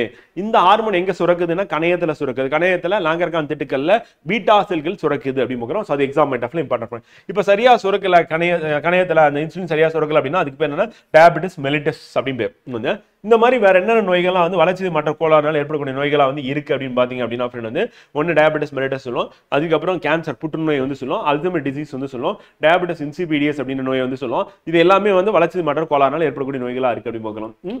டயபெட்டிஸ் மெலிட்டஸ் அப்படின்னு பார்க்கும்போது வளர்ச்சி மாற்ற கோளாறு அப்படின் போது இது வந்து ஒரு நாள்பட்ட வளர்ச்சி மாற்ற கோளாறு. இன்சுலின் சுரப்பின் பற்றாக்குறை இல்ல குறைபாடான இன்சுலின் செயல்பாடு அல்லது இன்சுலின் சுரக்காமை இந்த மாதிரி ஏதோ ஒரு காரணத்தினால நாள்பட்டதா இருக்கும். பொதுவாக அதிக அளவில் காணப்படும் கணைய குறைபாடாகும். இது வந்து வகை 1 அப்படின்னு வகை 2 சொல்லி நம்ம ரெண்டா வந்து பிரிப்போம். வகை 1 டைப் 1 டைப் 2 அப்படின்னு சொல்லி நம்ம ரெண்டா பிரிப்போம் ஃப்ரெண்ட். சில டைப் 1 அப்படின்னு நம்ம எடுத்துட்டோம் அப்படின்னா வந்து என்ன சொல்லுவோம் அப்படின்னா இன்சுலின் சார்ந்த நீரிழிவு நோய் அப்படின்னு சொல்லி சொல்லுவாங்க. பெரும்பாலும் 10 ல இருந்து 20% பேருக்கு தான் இருக்கும். இது பிறவிலே வந்து இந்த பாதிப்பு இருக்கும். ஸோ குழந்தைகள் மற்றும் இளம் வயதினிடையே அது வந்து காணப்படும். திடீரென தோன்றும் உயிருக்கு ஆபத்தான. இதனால என்ன ஆகும்னா கணையத்தில் உள்ள பீட்டா செல்கள் அழிவதன் காரணமாக பீட்டா செல் அழிஞ்சிரும். அப்படி அழிவதனால வழக்கத்துக்கு மாறாக போதுமான அளவு இன்சுலின் சுரக்காம இந்த குளுக்கோஸில் ரத்தத்தின் அளவு அதிகரிக்கிறது. இந்த ஹைப்பர் கிளைசிமியா அப்படி பார்க்கலாம். ஸோ அப்போ 10 ல இருந்து 20% பேருக்கு பாதிப்பு வந்து டைப் 1 வந்து. அப்போ அதிகப்படியான நபரை வந்து பாதிக்கக்கூடியது என்னன்னு கேட்டீங்கன்னா அதான் டைப் 2 அப்படி பார்க்கலாம். அப்போ இன்சுலின் சாராத நீரிழிவு வகை அப்படின்னு டைப் 2 அப்படி பார்க்கலாம். நான் இன்சுலின் அவங்க இன்சுலின் சார்ந்து அவங்க வாழ முடியும், இவங்க இன்சுலின் சாராத நிலை அப்படின்னு பார்க்கலாம். அப்போ வயதானவரின் நீரிழிவு நோய் எப்படி சொல்லலாம். இது என்ன ஆகும் அப்படின்னா நான் இன்சுலின் டிபெண்டன்ட் டயபெட்டிஸ் அப்படின்னு பார்க்குறோம். மெலிட்டஸ் மெதுவாகவும் மிதமாகவும் உருவாகி அதிக நிலைப்புத்தன்மை பெறுகிறது. அந்த கணையத்தால் சுரக்கப்படுகின்ற இன்சுலின் அளவு போதுமானதாக உள்ளது. அப்படி இருந்தாலும் அதன் செயல்பாடு அப்படின்றது என்னன்னா ரத்தத்தில் இருக்க சர்க்கரையை எடுத்துட்டு போயிட்டு கல்லீரல் தசையில ஸ்டோர் பண்றது நடக்காது. அப்ப இது செல்லுக்குள் குளுக்கோஸ் செல்வதை வந்து அனுமதிப்பு இல்லை அப்படிங்கிறோம். ஸோ அதுதான் வந்து பார்த்தீங்கன்னா இதனுடைய பிரச்சனையா இருக்கு. பீட்டா செல்லே காணாம போயிருச்சு அப்படின்னா அது வந்து டைப் 1 வந்து. இது பீட்டா செல் இருக்கும், இன்சுலின் சுரக்கும், ஆனா என்ன ஆகும் அப்படின்னா வந்து பார்த்தீங்கன்னா வேலை செய்யாது, குளுக்கோஸ் வந்து ஸ்டோர் ஆகாது எங்கன்னா செல்லுல அப்படி பார்க்கிறோம். ஸோ அதுதான் என்ன அப்படின்னா வந்து டைப் 2 அப்படின்னு பார்க்குறோம், இன்சுலின் சாராத நோய் அப்படின்னு பார்க்குறது. அடுத்து அறிகுறிகள் அப்படின்னா பல வளர்ச்சிதை மாற்றங்களுடன் தொடர்புடையது. ரத்தத்தில் குளுக்கோஸின் அளவு அதிகரித்தல் அப்படின்னா ஹைப்பர் கிளைசிமியா வந்து. அதிக அளவு சிறுநீர் வெளியேறிச்சு அப்படின்னா அது வந்து பாலி யூரியா வந்து. அண்ட் நீரிழிப்பினால் ஏற்படும் தாகம் ஏற்படுதுல அதுக்கு வந்து என்ன சொன்னா பாலிடிப்சியா. அப்போ ஹைப்பர் கிளைசிமியான என்னன்னு கேட்பாங்க, பாலி யூரியா என்னன்னு கேட்பாங்க, பாலிடிப்சியான என்னன்னு கேட்பாங்க. ஸோ அது இம்பார்ட்டன்ட் வந்து. அதே யூரின்ல அதிக அளவில் வந்து சிறுநீர் வெளியே போச்சு அப்படின்னா வந்து அது என்ன சொல்லணும்னா கிளைகோசூரியான்னு சொல்லுவோம் வந்து. யூரியான்னு சொல்லலாம், அதே மாதிரி கிளைகோசூரியா அப்படின்னு சொல்லி சொல்றது சிறுநீர்ல போறது. அதே மாதிரி அதிகமாக சாப்பிட்டோம் அப்படின்னா அது பாலி பேச்சியா அப்படின்னு பார்க்கணும். அப்புறம் சோர்வு மற்றும் எடை இழப்பு அப்படின்றது எதனால் ஏற்படுகிறது அப்படின்னா வந்து டயபெட்டிஸ் மெலிட்டஸ்னால நமக்கு ஏற்படக்கூடிய ஒன்றா வந்து இருக்கு அப்படின்னு பார்க்கணும் வந்து. அடுத்து மெட்டபாலிக் டிசார்டர்ஸ் அப்படின்னு நம்ம ஏற்கனவே சொன்ன மாதிரி தான் வளர்ச்சி மாற்ற கோளாறுனால நோய் கிருமி அல்லாத நோய்கள் நம்ம சொல்லுவோம். இது வந்து நீரிழிவு இன்சிபிடியஸ் வந்து பார்த்தீங்கன்னா வாசோபிரசின் குறைபாடு, சிறுநீரகத்தை ஒழுங்குபடுத்தும் பிட்யூட்டரி அப்படின்னு ஹார்மோன் வந்து சரிவர செயல்படாத அந்த ஹார்மோன் வாசோபிரசினா ஏடிஎச் அப்படின்னு ஒரு ஹார்மோன் ஏற்கனவே நம்ம பார்த்தோம். ஆன்டி டயூரிட்டிக் ஹார்மோன் அப்படின்னு சொல்லிட்டு சிறுநீர்ல வந்து அதிகப்படியான நீர் வெளியேறாம அதை திருப்பி மீள உறிஞ்சி ரத்தத்தில் கலக்கிறதுன்னு சொல்லிட்டு அந்த ஹார்மோன் சரியா சுரக்கல அப்படின்னா நீரிழிவு இன்சிபிடியன்ஸ் அப்படின்னு நோய் ஏற்படும். அடுத்து கரோனரி இதய நோய்கள் அப்படி பார்க்குறோம். இதய பாதிப்பு அப்படின்றது ஏற்படக்கூடியது. அது ஹார்ட் அட்டாக்னு சொல்லலாம். அது சிறுநீரக செயலிழப்பு, அப்புறம் டயாலிசிஸ் பண்ற மாதிரி வந்துடும். உயர் ரத்த அழுத்தம், ஹை பிளட் பிரஷர் இருக்கிறது, உடல் பருமன், அல்சைமர் நோய், ஞாபக மறதி நோய், பக்கவாதம், மூளையின் செயல்பாடுகளை பாதிக்கிறது. மூளையில வந்து பார்த்தீங்கன்னா ரத்த கட்டி இருந்தது அப்படின்னா செரிபரல் த்ராம்போசிஸ் அப்படின்னு சொல்லிட்டு நம்ம பார்த்தோம். அதே வந்து கரோனரி த்ராம்போசிஸ்னா இதயத்துக்கு போகக்கூடிய ரத்தம், அதே இதய தசைகளுக்கு போகக்கூடிய ரத்தம் அதுல அடைப்பு இருந்தால் கரோனரி த்ராம்போசிஸ். நாள்பட்ட சுவாச நோய்கள் அப்படின்னு பார்க்கணும். இது வந்து ஆஸ்துமாவை ஏற்படுத்தக்கூடியது, புற்றுநோய் போன்றவை. இது எல்லாமே வந்து பார்த்தீங்கன்னா நோய் கிருமி அல்லாத நோய்கள் அப்படின்னு பார்க்குறோம். வளர்ச்சி மாற்ற கோளாறுனால் ஏற்படக்கூடிய நோய்களா வந்து இது வந்து இருக்கு அப்படின்னு பார்க்குறோம். ஸோ அது இம்பார்ட்டன்ட். அடுத்து இதய நோய்கள் அப்படின்னு பார்க்கும்போது இதே மற்றும் ரத்த நாளங்கள் தொடர்புடையதா இருக்கு. இதே நோய் வந்து கரோனரி இதய நோய்னு சொல்லுவோம். ஸோ அதான் சிஹெச்டின்னு சொல்லிட்டு ரத்த நாளங்களில் கொலஸ்ட்ரால் படிவதால் ஏற்படுது. அப்போ ரத்த நாளங்களில் கொலஸ்ட்ரால் வந்து படிஞ்சிருச்சு அப்படின்னா நமக்கு என்ன ஆகும் அப்படின்னா ரத்த குழாய் இப்போ இதயம் இருக்கு அப்படின்னு இதயம் மொத்தம் 4 அறைகள் கொண்டது ஃப்ரெண்டு. ஸோ அப்போ 4 அறை இருக்கு. இப்போ இதய வந்து ஆக்சிஜன் மிக்க ரத்தம் வெளியேறும். அதுல இருந்து ஒரு கனெக்ஷன் சின்னதா வந்து என்ன பண்ணணும்னா இதய தசைகளுக்கு வந்து போகும். அப்போ இதய தசைகளுக்கு போகக்கூடிய அந்த கனெக்ஷன்ல நமக்கு வந்து பார்த்தோன்னா பாதிப்பு ஏற்பட்டுச்சு அப்படின்னா என்ன ஆகும்னா ஸோ அதுதான் வந்து என்ன சொல்றேன்னா நம்ம கொலஸ்ட்ரால் வந்து படியேறுன்னு சொல்றோம். அப்படி படிஞ்சிருச்சுன்னா அப்போ என்ன பண்ணுவாங்க அப்படின்னா இங்கே ஒரு ஓட்டையை போட்டு இங்கேயும் ஒரு ஓட்டையை போட்டு என்ன பண்ணணும் இது ரெண்டுத்தையும் இப்படி கனெக்ட் பண்ணிடுவாங்க ஃப்ரெண்ட்ஸ். அப்படி கனெக்ட் பண்ணும்போது என்ன ஆகும்னா ரத்தம் வந்து எப்படி போகணும் இது வழியா போயிட்டு இப்படி போயிடும். ஸோ அப்போ பைபாஸ் பண்றது அப்படிங்க. அப்போ இந்த கொலஸ்ட்ரால் இருக்கிற பகுதியை வந்து ஒன்றும் பண்ண முடியாது இருக்கும். ஸோ இதுதான் வந்து பார்த்தீங்கன்னா இந்த ரத்த நாளங்களில் கொலஸ்ட்ரால் படியும் போது பைபாஸ் சர்ஜரி அப்படின்னு பண்றது. அதுக்கடுத்து வந்து பார்த்தீங்கன்னா கேன்சர் புற்றுநோய் வந்து உலக அளவில் வந்து 4 மில்லியன் மக்கள் புற்றுநோய் காரணமாக இறக்குறாங்க. 4 மில்லியன் 40 லட்சம் பேர் இறக்குறாங்க ஒரு வருடம். இந்தியாவில் 1 மில்லியன் 10 லட்சத்துக்கு மேல வந்து கேன்சரால் பாதிக்கப்பட்டு உயிரிழப்பு ஏற்படுகிறது. புற்றுநோய் என்ற சொல் வந்து லத்தீன்ல இருந்து நண்டு என்ற இதுல இருந்து வருது. அந்த புற்றுநோய் பற்றிய படிப்பு வந்து ஆன்காலஜி அப்படின்னு பார்க்குறோம். புற்றுநோய் பற்றிய படிப்பு பேர் வந்து இருக்கு. கட்டுப்பாடற்ற அபரிமிதமான செல் பிரிதல் அப்படின்னு நடக்கும். நம்ம உடல் செல் தான் என்ன பண்ணணும், நம்மளுடைய கண்ட்ரோல் இல்லாமல் அபரிதமாக பிரிஞ்சு கேன்சர் செல்லாக வந்து மாறும். அருகில் உள்ள திசுக்களுக்கு ஊடுருவி கட்டிகள் அல்லது நியோபிளாசத்தை புதிய வளர்ச்சி உருவாக்கி திசுக்களை அளிக்கும். அப்போ அந்த இடத்துல கட்டியும் அதில் புதிய வளர்ச்சி ஏற்படுத்தி கேன்சர் செல்லாக மாறி அதை அங்கே அழிச்சிடும். அண்ட் புற்று செல்கள் உடலின் வந்து தொலைவில் உள்ள பாகங்களுக்கு இடம்பெயர்ந்து புதிய திசுக்களை அழிக்கணும். அப்போ பல தொலைவில் இருக்க பாகங்கள் போயிட்டு அங்கே இருக்க திசுக்களை அழிச்சிடும். இதுக்கு பேர் என்னன்னா மெட்டாஸ்டாசிஸ் என்று பேர். அப்போ புற்று செல்கள் வந்து உடல் முழுவதும் பரவுது, அங்கே இருக்கிற திசுக்கள் அழிச்சுதுன்னா அதுக்கு பேர் என்னன்னு கேட்டோம்னா மெட்டாஸ்டாசிஸ் அப்படின்னு பார்க்குறோம். அந்த மெட்டாஸ்டாசினால் அடிக்கடி என்ன பாதிக்கு உள்ளாகும் உறுப்பு எது அப்படின்னு பார்த்தீங்கன்னா நுரையீரல் அப்படின்னு பார்க்குறோம். இது வந்து எலும்புகள், கல்லீரல், தோல் மற்றும் மூளை ஆகியவற்றை வந்து பாதிப்பை ஏற்படுத்துது அப்படின்னு பார்க்குறோம். ஸோ அது நமக்கு இம்பார்ட்டன் மெட்டாஸ்டாசிஸ் அப்படின்னு பார்க்குறோம். அடுத்து புற்றுநோயின் வகைகள் அப்படின்னு பார்க்கும்போது ஃப்ரெண்ட் வந்து எல்லாம் மொத்தம் வகையாக பிரிக்கும் போது முக்கியமானதா என்ன இருக்கு அப்படின்னு வந்து பார்த்தீங்கன்னா இந்த கார்சினோமா அப்படின்ற புற்றுநோய் வந்து பார்த்தீங்கன்னா முக்கியமா இருக்கு. காரணம் என்னன்னா 85% வந்து இந்த வகை புற்றுநோயை சார்ந்தது அப்படிங்கிறோம். இதுல வந்து எபித்தீலியம் மற்றும் சுரப்பிகள் திசுக்களில் உருவாகிறது. அப்ப எபித்தீலியம் சுரப்பி திசுக்கள், இந்த திசுக்கள் உருவாகக்கூடிய இந்த புற்றுநோய் தோல், நுரையீரல், வயிறு, மூளை வந்து இந்த பகுதியை பாதிப்பு ஏற்படுது. அப்ப பிரெயின் கேன்சரா இருக்கும். அதே மாதிரி நமக்கு லங் கேன்சர் அண்ட் அது பார்த்தீங்கன்னா வயிற்றுல அப்படின்னும் போது வந்து பார்த்தீங்கன்னா நமக்கு இறப்பையா இருக்கட்டும் அல்லது சிறுகுடல் பெருகுடல அது புற்றுநோய் வந்து ஏற்படக்கூடிய 85% என்ன வகையான புற்றுநோய் கேட்டாங்கன்னா கார்சினோமா அதிக அளவில் பாதிக்கக்கூடியது. அடுத்து சர்க்கோமா அப்படின்றது என்னன்னா இணைப்பு மற்றும் தசை திசுக்கள்ல வந்து ஏற்படும். இந்த புற்றுநோய் வந்து குருத்தெலும்பு, தசை நான்கள், அடிப்போஸ் திசு மற்ற தசைகள் ஏற்படும் அப்படின்னு பார்க்குறோம். இது வெறும் 1% தான் வந்து பார்த்தீங்கன்னா சர்க்கோமா அப்படின்றது. கார்சினோமா தான் அதிகமாக ஏற்படும். லியூகோமா அப்படின்றது எலும்பு மஜை மற்ற நிணநீர் முடிச்சுகளை ரத்த வெள்ளை அணுக்களின் எண்ணிக்கையை அதிகரிப்பதன் மூலமாக இது ஏற்படக்கூடியது. அப்ப ரத்தத்தில் ஏற்பட புற்றுநோய் தான் என்ன சொல்லணும், லுக்கோமியா அப்படின்னு சொல்லுவோம் வந்து பார்த்தீங்கன்னா. அப்ப ரத்த புற்றுநோய் என்று இது அழைக்கப்படுகிறது அப்படிங்கிறோம். இது வந்து 15 வயதுக்கும் குறைவான குழந்தைகள் பாதிப்பை ஏற்படுத்துகிறது அப்படிங்கிறோம். இதனால் லுக்கோமியா அப்படி பார்க்குறோம்.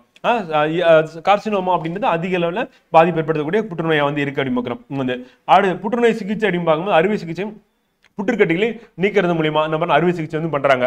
ஆனா கதிரியக்க சிகிச்சை அப்படின்னும் போது என்ன பண்ணணும்னா அந்த செல்களை கில் பண்றது, கதிர்வீச்சு மூலமா அழிக்கிறது. அதுல சைடு எஃபெக்டும் இருக்கும், சுத்தி இருக்கிற செல்லும் வந்து பாதிக்கப்படும். அறுவை சிகிச்சையில நம்ம கட் பண்ணி எடுக்கும் போது என்ன ஆகுனா புற்றுநோய் செல்கள் முழுவதுமா எடுக்க முடியாது. ஆனா இதுல என்னன்னா புற்றுநோய் செல்கள் முழுவதுமா அழிக்கிறது மட்டும் இல்லாம சுத்தி இருக்கிற செல்லையும் அழிக்கிறதுனால பாதிப்பு ஏற்படும், சைடு எஃபெக்ட். வேதி மருந்து சிகிச்சை அப்படின்னு பார்க்கும்போது இதுக்கு என்ன வேதி மருந்துன்னா கீமோதெரபி அப்படின்றது வந்து இது எதிர்ப்பு புற்றுநோய் மருந்துகளை வந்து உள்ளடக்கியதுன்னு பார்க்கிறோம். அந்த செல் பிரிதலை தடுப்பதன் மூலமாக புற்று செல்கள் வந்து அழிக்கப்படுகிறது. அதாவது வேதி மருந்து சிகிச்சை. தடை காப்பு சிகிச்சை அப்படின்னா உயிரியல் துளங்கள் மாற்றிகளான இன்டர்ஃபெரான்கள் தடை காப்பு மண்டலத்தை தூண்டுவதன் மூலம் கட்டிகளை அழிக்கின்றன. அப்ப நம்ம WBCயை வந்து ரெடி பண்ணி கில் பண்றது என்ன தடை காப்பு சிகிச்சை. மெடிசன் எடுத்துக்கிட்டு கில் பண்றது அப்படின்னு வேதி மருந்து சிகிச்சை. கதிரியக்கம் அப்படின்னா ரேடியேஷன் மூலமா கில் பண்றது அப்படின்னு பார்க்கலாம். இதெல்லாம் வந்து புற்றுநோயை வந்து பார்த்தீங்கன்னா செல்களை கட்டுப்படுத்துறதுக்கு நம்ம பயன்படுத்தக்கூடிய சிகிச்சை முறைகள். லூகோடெர்மா அப்படின்றது தோலின் சில பகுதி அல்லது மொத்த பகுதியில் நிறமி வந்து மெலனின் வந்து இழப்புகளால் ஏற்படுது. அப்ப லூகோடெர்மா எப்படி அல்பினிசம் நம்ம பார்த்தோமோ அதே மாதிரி தான் லூகோடெர்மா வந்து பார்த்தீங்கன்னா தோல்ல இருக்க அந்த மெலனின் நிறமி வந்து இருக்கு. அது பாரம்பரிய நோயா வந்து இருக்கும். இது வந்து பார்த்தீங்கன்னா அங்கங்க பாதிப்பு வந்து ஏற்படக்கூடியது. எந்த சிகிச்சையும் இதுக்கு வந்து கிடையாது. அனைத்து வயது பாலினத்திற்கும் இது வந்து ஏற்படக்கூடியது அப்படிங்கிறோம். அப்ப லூக்கோமியா அப்படின்னா தோலின் சில பகுதி அல்லது மொத்த பகுதியில் நிறமி மெலனின் இல்லாம இருந்ததுன்னா லூக்கோமியா அப்படின்னு பார்க்கணும் வந்து. ஸோ அது இம்பார்ட்டன்ட். அடுத்து தாய்ப்பாலின் மகத்துவம் அப்படின்னு பார்க்கும்போது தாய்ப்பால் அப்படின்றது வந்து நோய் எதிர்ப்பு பொருட்கள் இம்யூனோகுளோபின்கள் வந்து ரெண்டுமே காணப்படும் அப்படி பார்க்கலாம். ஸோ அது நமக்கு exam point of view important. வளரும் குழந்தைகளுக்கு வந்து இது வந்து அவசியம். குறைந்தபட்சம் 6 மாதங்கள் கொடுக்கணும்னு சொல்லிட்டு யார் சொன்னா WHO வந்து சொல்றாங்க. ஸோ இது என்ன ஆகுனா குழந்தைகளுக்கு வந்து பார்த்தீங்கன்னா ஏற்படக்கூடிய நோய்களாக இருக்கக்கூடிய எசெரிசியா கோலி அப்படின்ற நோயும் நம்ம சாலமனல்லா, சிஜெல்லா, அந்த செப்டோகாக்கஸ் வந்து ஸ்டெஃபலோகாக்கஸ், நிமோகாக்கஸ் அப்படின்னு சொல்லிட்டு இதெல்லாம் பாக்டீரியாவில் ஏற்படக்கூடிய நோய்கள். இந்த நோயில வந்து பாதுகாப்பு வந்து கிடைக்கும் அப்படி பார்க்கலாம். அதே மாதிரி வைரஸ் அப்படின்னு பார்க்கும்போது வந்து பார்த்தீங்கன்னா என்னென்ன வைரஸ்னா போலியோ வைரஸ் வந்து அப்புறம் ரோட்டோ வைரஸ்கள் வந்து பாதிப்பை வந்து பாதிப்புல இருந்து பாதுகாக்கும். அப்போ தாய்ப்பால் அப்படின்னு குழந்தைகளுக்கு வந்து பார்த்தீங்கன்னா இந்த பாதிப்புல இருந்து வைரஸ் பாக்டீரியா தொற்றுல இருந்து பாதிப்புல இருந்து தவிர்க்க முடியும் அப்படின்னு பார்க்கணும் வந்து. இப்போ இந்தியா பொறுத்தவரையும் தடுப்பூசி அப்படின்றது வந்து பார்த்தீங்கன்னா தாய்ப்பாலோட சேர்த்து தடுப்பூசி அப்படின்றது குழந்தைகளுக்கு போடும்போது நோய் கிருமில இருந்து பாதிப்பு இல்லாமல் கிடைக்கும், பாதிப்பு ஏற்படுறதை தடுக்கலாம் அப்படின்னு பார்க்கலாம். BCG அப்படின்றது காசநோய்க்காக போடக்கூடிய தடுப்பூசி. Very very important. குழந்தை பிறந்தோடனே ஃபர்ஸ்ட் போடுற தடுப்பூசி எதுன்னு ஆல்ரெடி கேட்டிருக்காங்க, திருப்பி கேட்பாங்க, இம்பார்ட்டன்ட். DBT அப்படின்றது டிப்தீரியா, பெர்டூசிஸ், டெட்டனஸ் அப்படின்னு பார்க்கணும். ஸோ அப்போ தொண்டை அடைப்பான், கக்குவான் இருமல், டெட்டனஸ் இது வந்து என்ன சொன்னா முத்தடுப்பூசி அப்படின்னு. MMR அப்படின்றது என்ன அப்படின்னா வந்து பார்த்தீங்கன்னா மம்ஸ், மீசல்ஸ், ரூபெல்லானோ அது வந்து புட்டால் அம்மை, மீசல்ஸ், ரூபெல்லா அப்படின்னு MMR. அதே மாதிரி டிடி அப்படின்னா டிப்தீரியா டெட்டனஸ் அப்படின்னு இரு தடுப்பூசி அப்படி பார்க்குறோம். அண்ட் டிடின்னு டெட்டனஸ் டாக்சைடு அப்படிங்க. இது எல்லாமே வந்து பார்த்தீங்கன்னா நமக்கு தடுப்பூசிகளாக வந்து பார்த்தீங்கன்னா இந்தியாவில் போடக்கூடியது. அப்போ இதனுடைய விரிவாக்கம் நம்ம கேட்டாங்க அப்படின்னா இதை ஞாபகம் வச்சுட்டா போதும் ஃப்ரெண்ட். அதே மாதிரி இது அனைத்துமே என்னன்னா பாக்டீரியாவுக்கு எதிராக சரி இதுல வந்து பிசிஜி டிபிடி வந்து டிடி டிடி இது வந்து பாக்டீரியாவுக்கு எதிராக போடுறது. எம்எம்ஆர் மட்டும் என்னன்னா வைரஸுக்கு எதிராக போடக்கூடியது அப்படின்னு. ஸோ அது நமக்கு தேர்வு நோக்கில் இம்பார்ட்டன்ட் திருப்பி கேட்டுருவாங்க எக்ஸாம்ல கொஸ்டினாக கேட்க வாய்ப்பு இருக்குது. அடுத்து மெடிசனல் பிளான்ஸ் மருத்துவ தாவரங்கள் வேரிலிருந்து பெறப்படும் மருந்துகள் அப்படின்னு சொல்லுவாங்க. இப்போ சில மருந்துகள் வந்து வேரிலிருந்து கிடைக்கும். அது எதா வந்து சரி பண்ணும் அப்படின்றது நமக்கு இம்பார்ட்டன்ட். இப்போ பாம்பு கடி அதுக்கு வந்து மருந்தா பயன்படுறது வந்து பூச்சிக்கடிக்கு மருந்தா பயன்படுறது அப்படின்றது எதுன்னு கேட்டாங்கன்னா வந்து ரவுல்ஃபியா சர்பன்டினா அப்படின்னு பார்த்தோம். தமிழ்ல வந்து சர்பகாந்தின்னு சொல்லுவோம் வந்து. ஸோ அப்போ இது வந்து பாம்பு கடி பூச்சிக்கடி மருந்தா வந்து பயன்படுகிறது. ரத்த அழுத்தத்தை குறைக்கிறது, மனநோய் குணப்படுத்துகிறது, அப்புறம் சொரியாசிஸ் அதிகப்படியான வியர்வை மற்றும் அரிப்பு இது எல்லாத்தையும் சரி பண்ணக்கூடியதா எது இருக்கு அப்படின்னா வந்து ரவுல்ஃபியா சர்பன்டினா. இதுல முக்கியமா பாம்பு கடிக்கு மருந்தா வந்து பயன்படக்கூடியதா இது இருக்கு. வேர்கள் இருந்து பெறக்கூடிய மருந்து தாவரத்தோட வேர்ல இருந்து அப்படி. அதுக்கு அடுத்து வந்து பாத்தீங்கன்னா வின்கோ ரோசா வந்து ரத்த புற்றுநோய் ஆஸ்துமாவிற்கு சிறந்த மருந்தா இருக்கு அப்படின்னு. இது தாவரத்தோட வேர்ல இருந்து கிடைக்குது. வின்கோ ரோசா அப்படின்ற தாவரத்தோட வேர்ல இருந்து கிடைக்குது. இந்த ரத்த புற்றுநோய் மற்றும் ஆஸ்துமாவிற்கு சிறந்த மருந்தாக பயன்படுகிறது அப்படின்னு. அடுத்து நிலத்தடி தண்டிலிருந்து பெறப்படும். இப்ப தண்டில இருந்து கிடைக்கக்கூடியது அப்படின்னா மஞ்சள் அப்படின்றது நமக்கு வந்து மட்டநில தண்டு அப்படின்னு சொல்லி வந்து பாத்தீங்கன்னா வெரி வெரி இம்பார்ட்டன்ட். ஸோ மஞ்சள் அப்படின்றது என்ன பண்ணுதுன்னா ஒண்ணு மஞ்சக்காமலை சரி செய்ய, ரத்த சுத்திகரிப்பு, கல்லீரல் கோளாறு, சிறுநீரக தொற்று இது எல்லாத்தையும் சரி பண்றதுக்கு யூஸ் ஆகுது.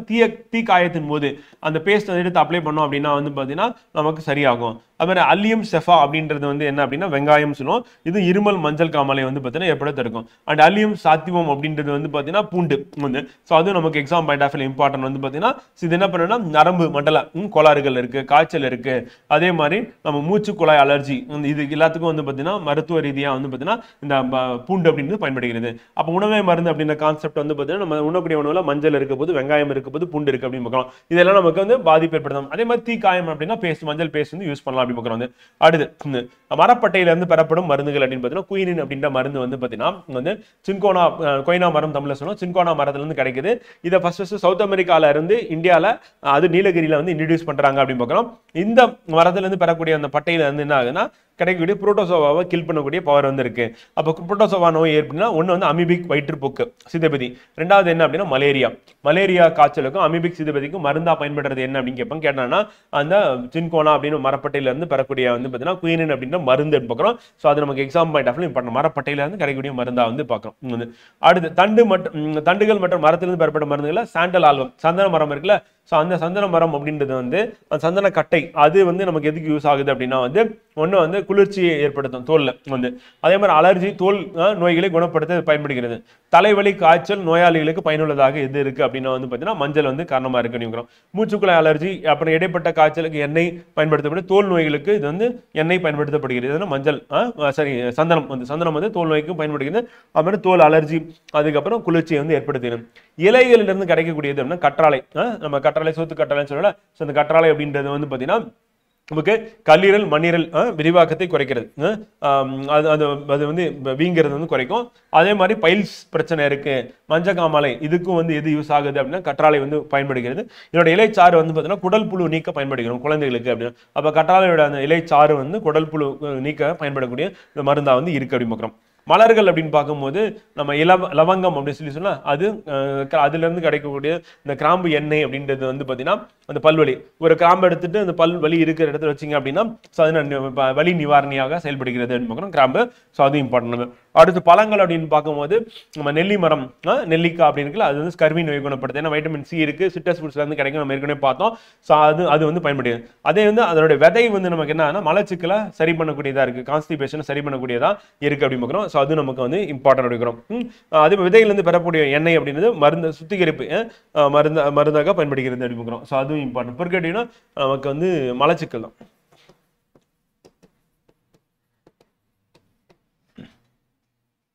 Okay friend. ஸோ அவ்வளோதான் ஃப்ரெண்ட். ஸோ நம்ம டிசீஸ் பொறுத்தவரையும் வந்து பார்த்தீங்கன்னா அந்த டாபிக் நம்ம இங்கே கம்ப்ளீட் பண்ணிட்டோம். ஸோ இதுதான் வந்து இம்பார்ட்டன்ட் சொல்லி பார்க்குறோம். ஒரு 10 நிமிஷம் பிரேக்கு அப்புறமா நம்ம என்ன பார்க்க போகிறோம் அப்படின்னா சிம்பிளிஃபிகேஷன் அப்படின்ற டாபிக் வந்து படிக்க இருக்கோம். நம்ம நேற்று பார்த்தவனுடைய கண்டினியூஷன் தான் சுருக்குதல் அப்படின்னு சொல்லிட்டு இல்லை ஷார்ட்கட்டு எவ்வளோ ஃபாஸ்ட்டாக வந்து ஆன்சர் பண்ணுறது அப்படின்றது தான். அதே மாதிரி ஐடியாஸ் ஒரு தடவை அந்த மாடல் போட்டுட்டீங்க அப்படின்னா எக்ஸாமில் திருப்பி அந்த மாடல் கேட்கும்போது நீங்கள் ரொம்ப சுலபமாக ஆன்சர் பண்ணிடலாம் அப்படின்னு சொல்லி பார்க்குறோம். ஸோ நம்ம 10 மினிட்ஸ் பிரேக்கு அப்புறமா சிம்பிளிஃபிகேஷன் சுருக்குதல் அப்படின்றத நம்ம படிப்போம் ஃப்ரெண்ட்.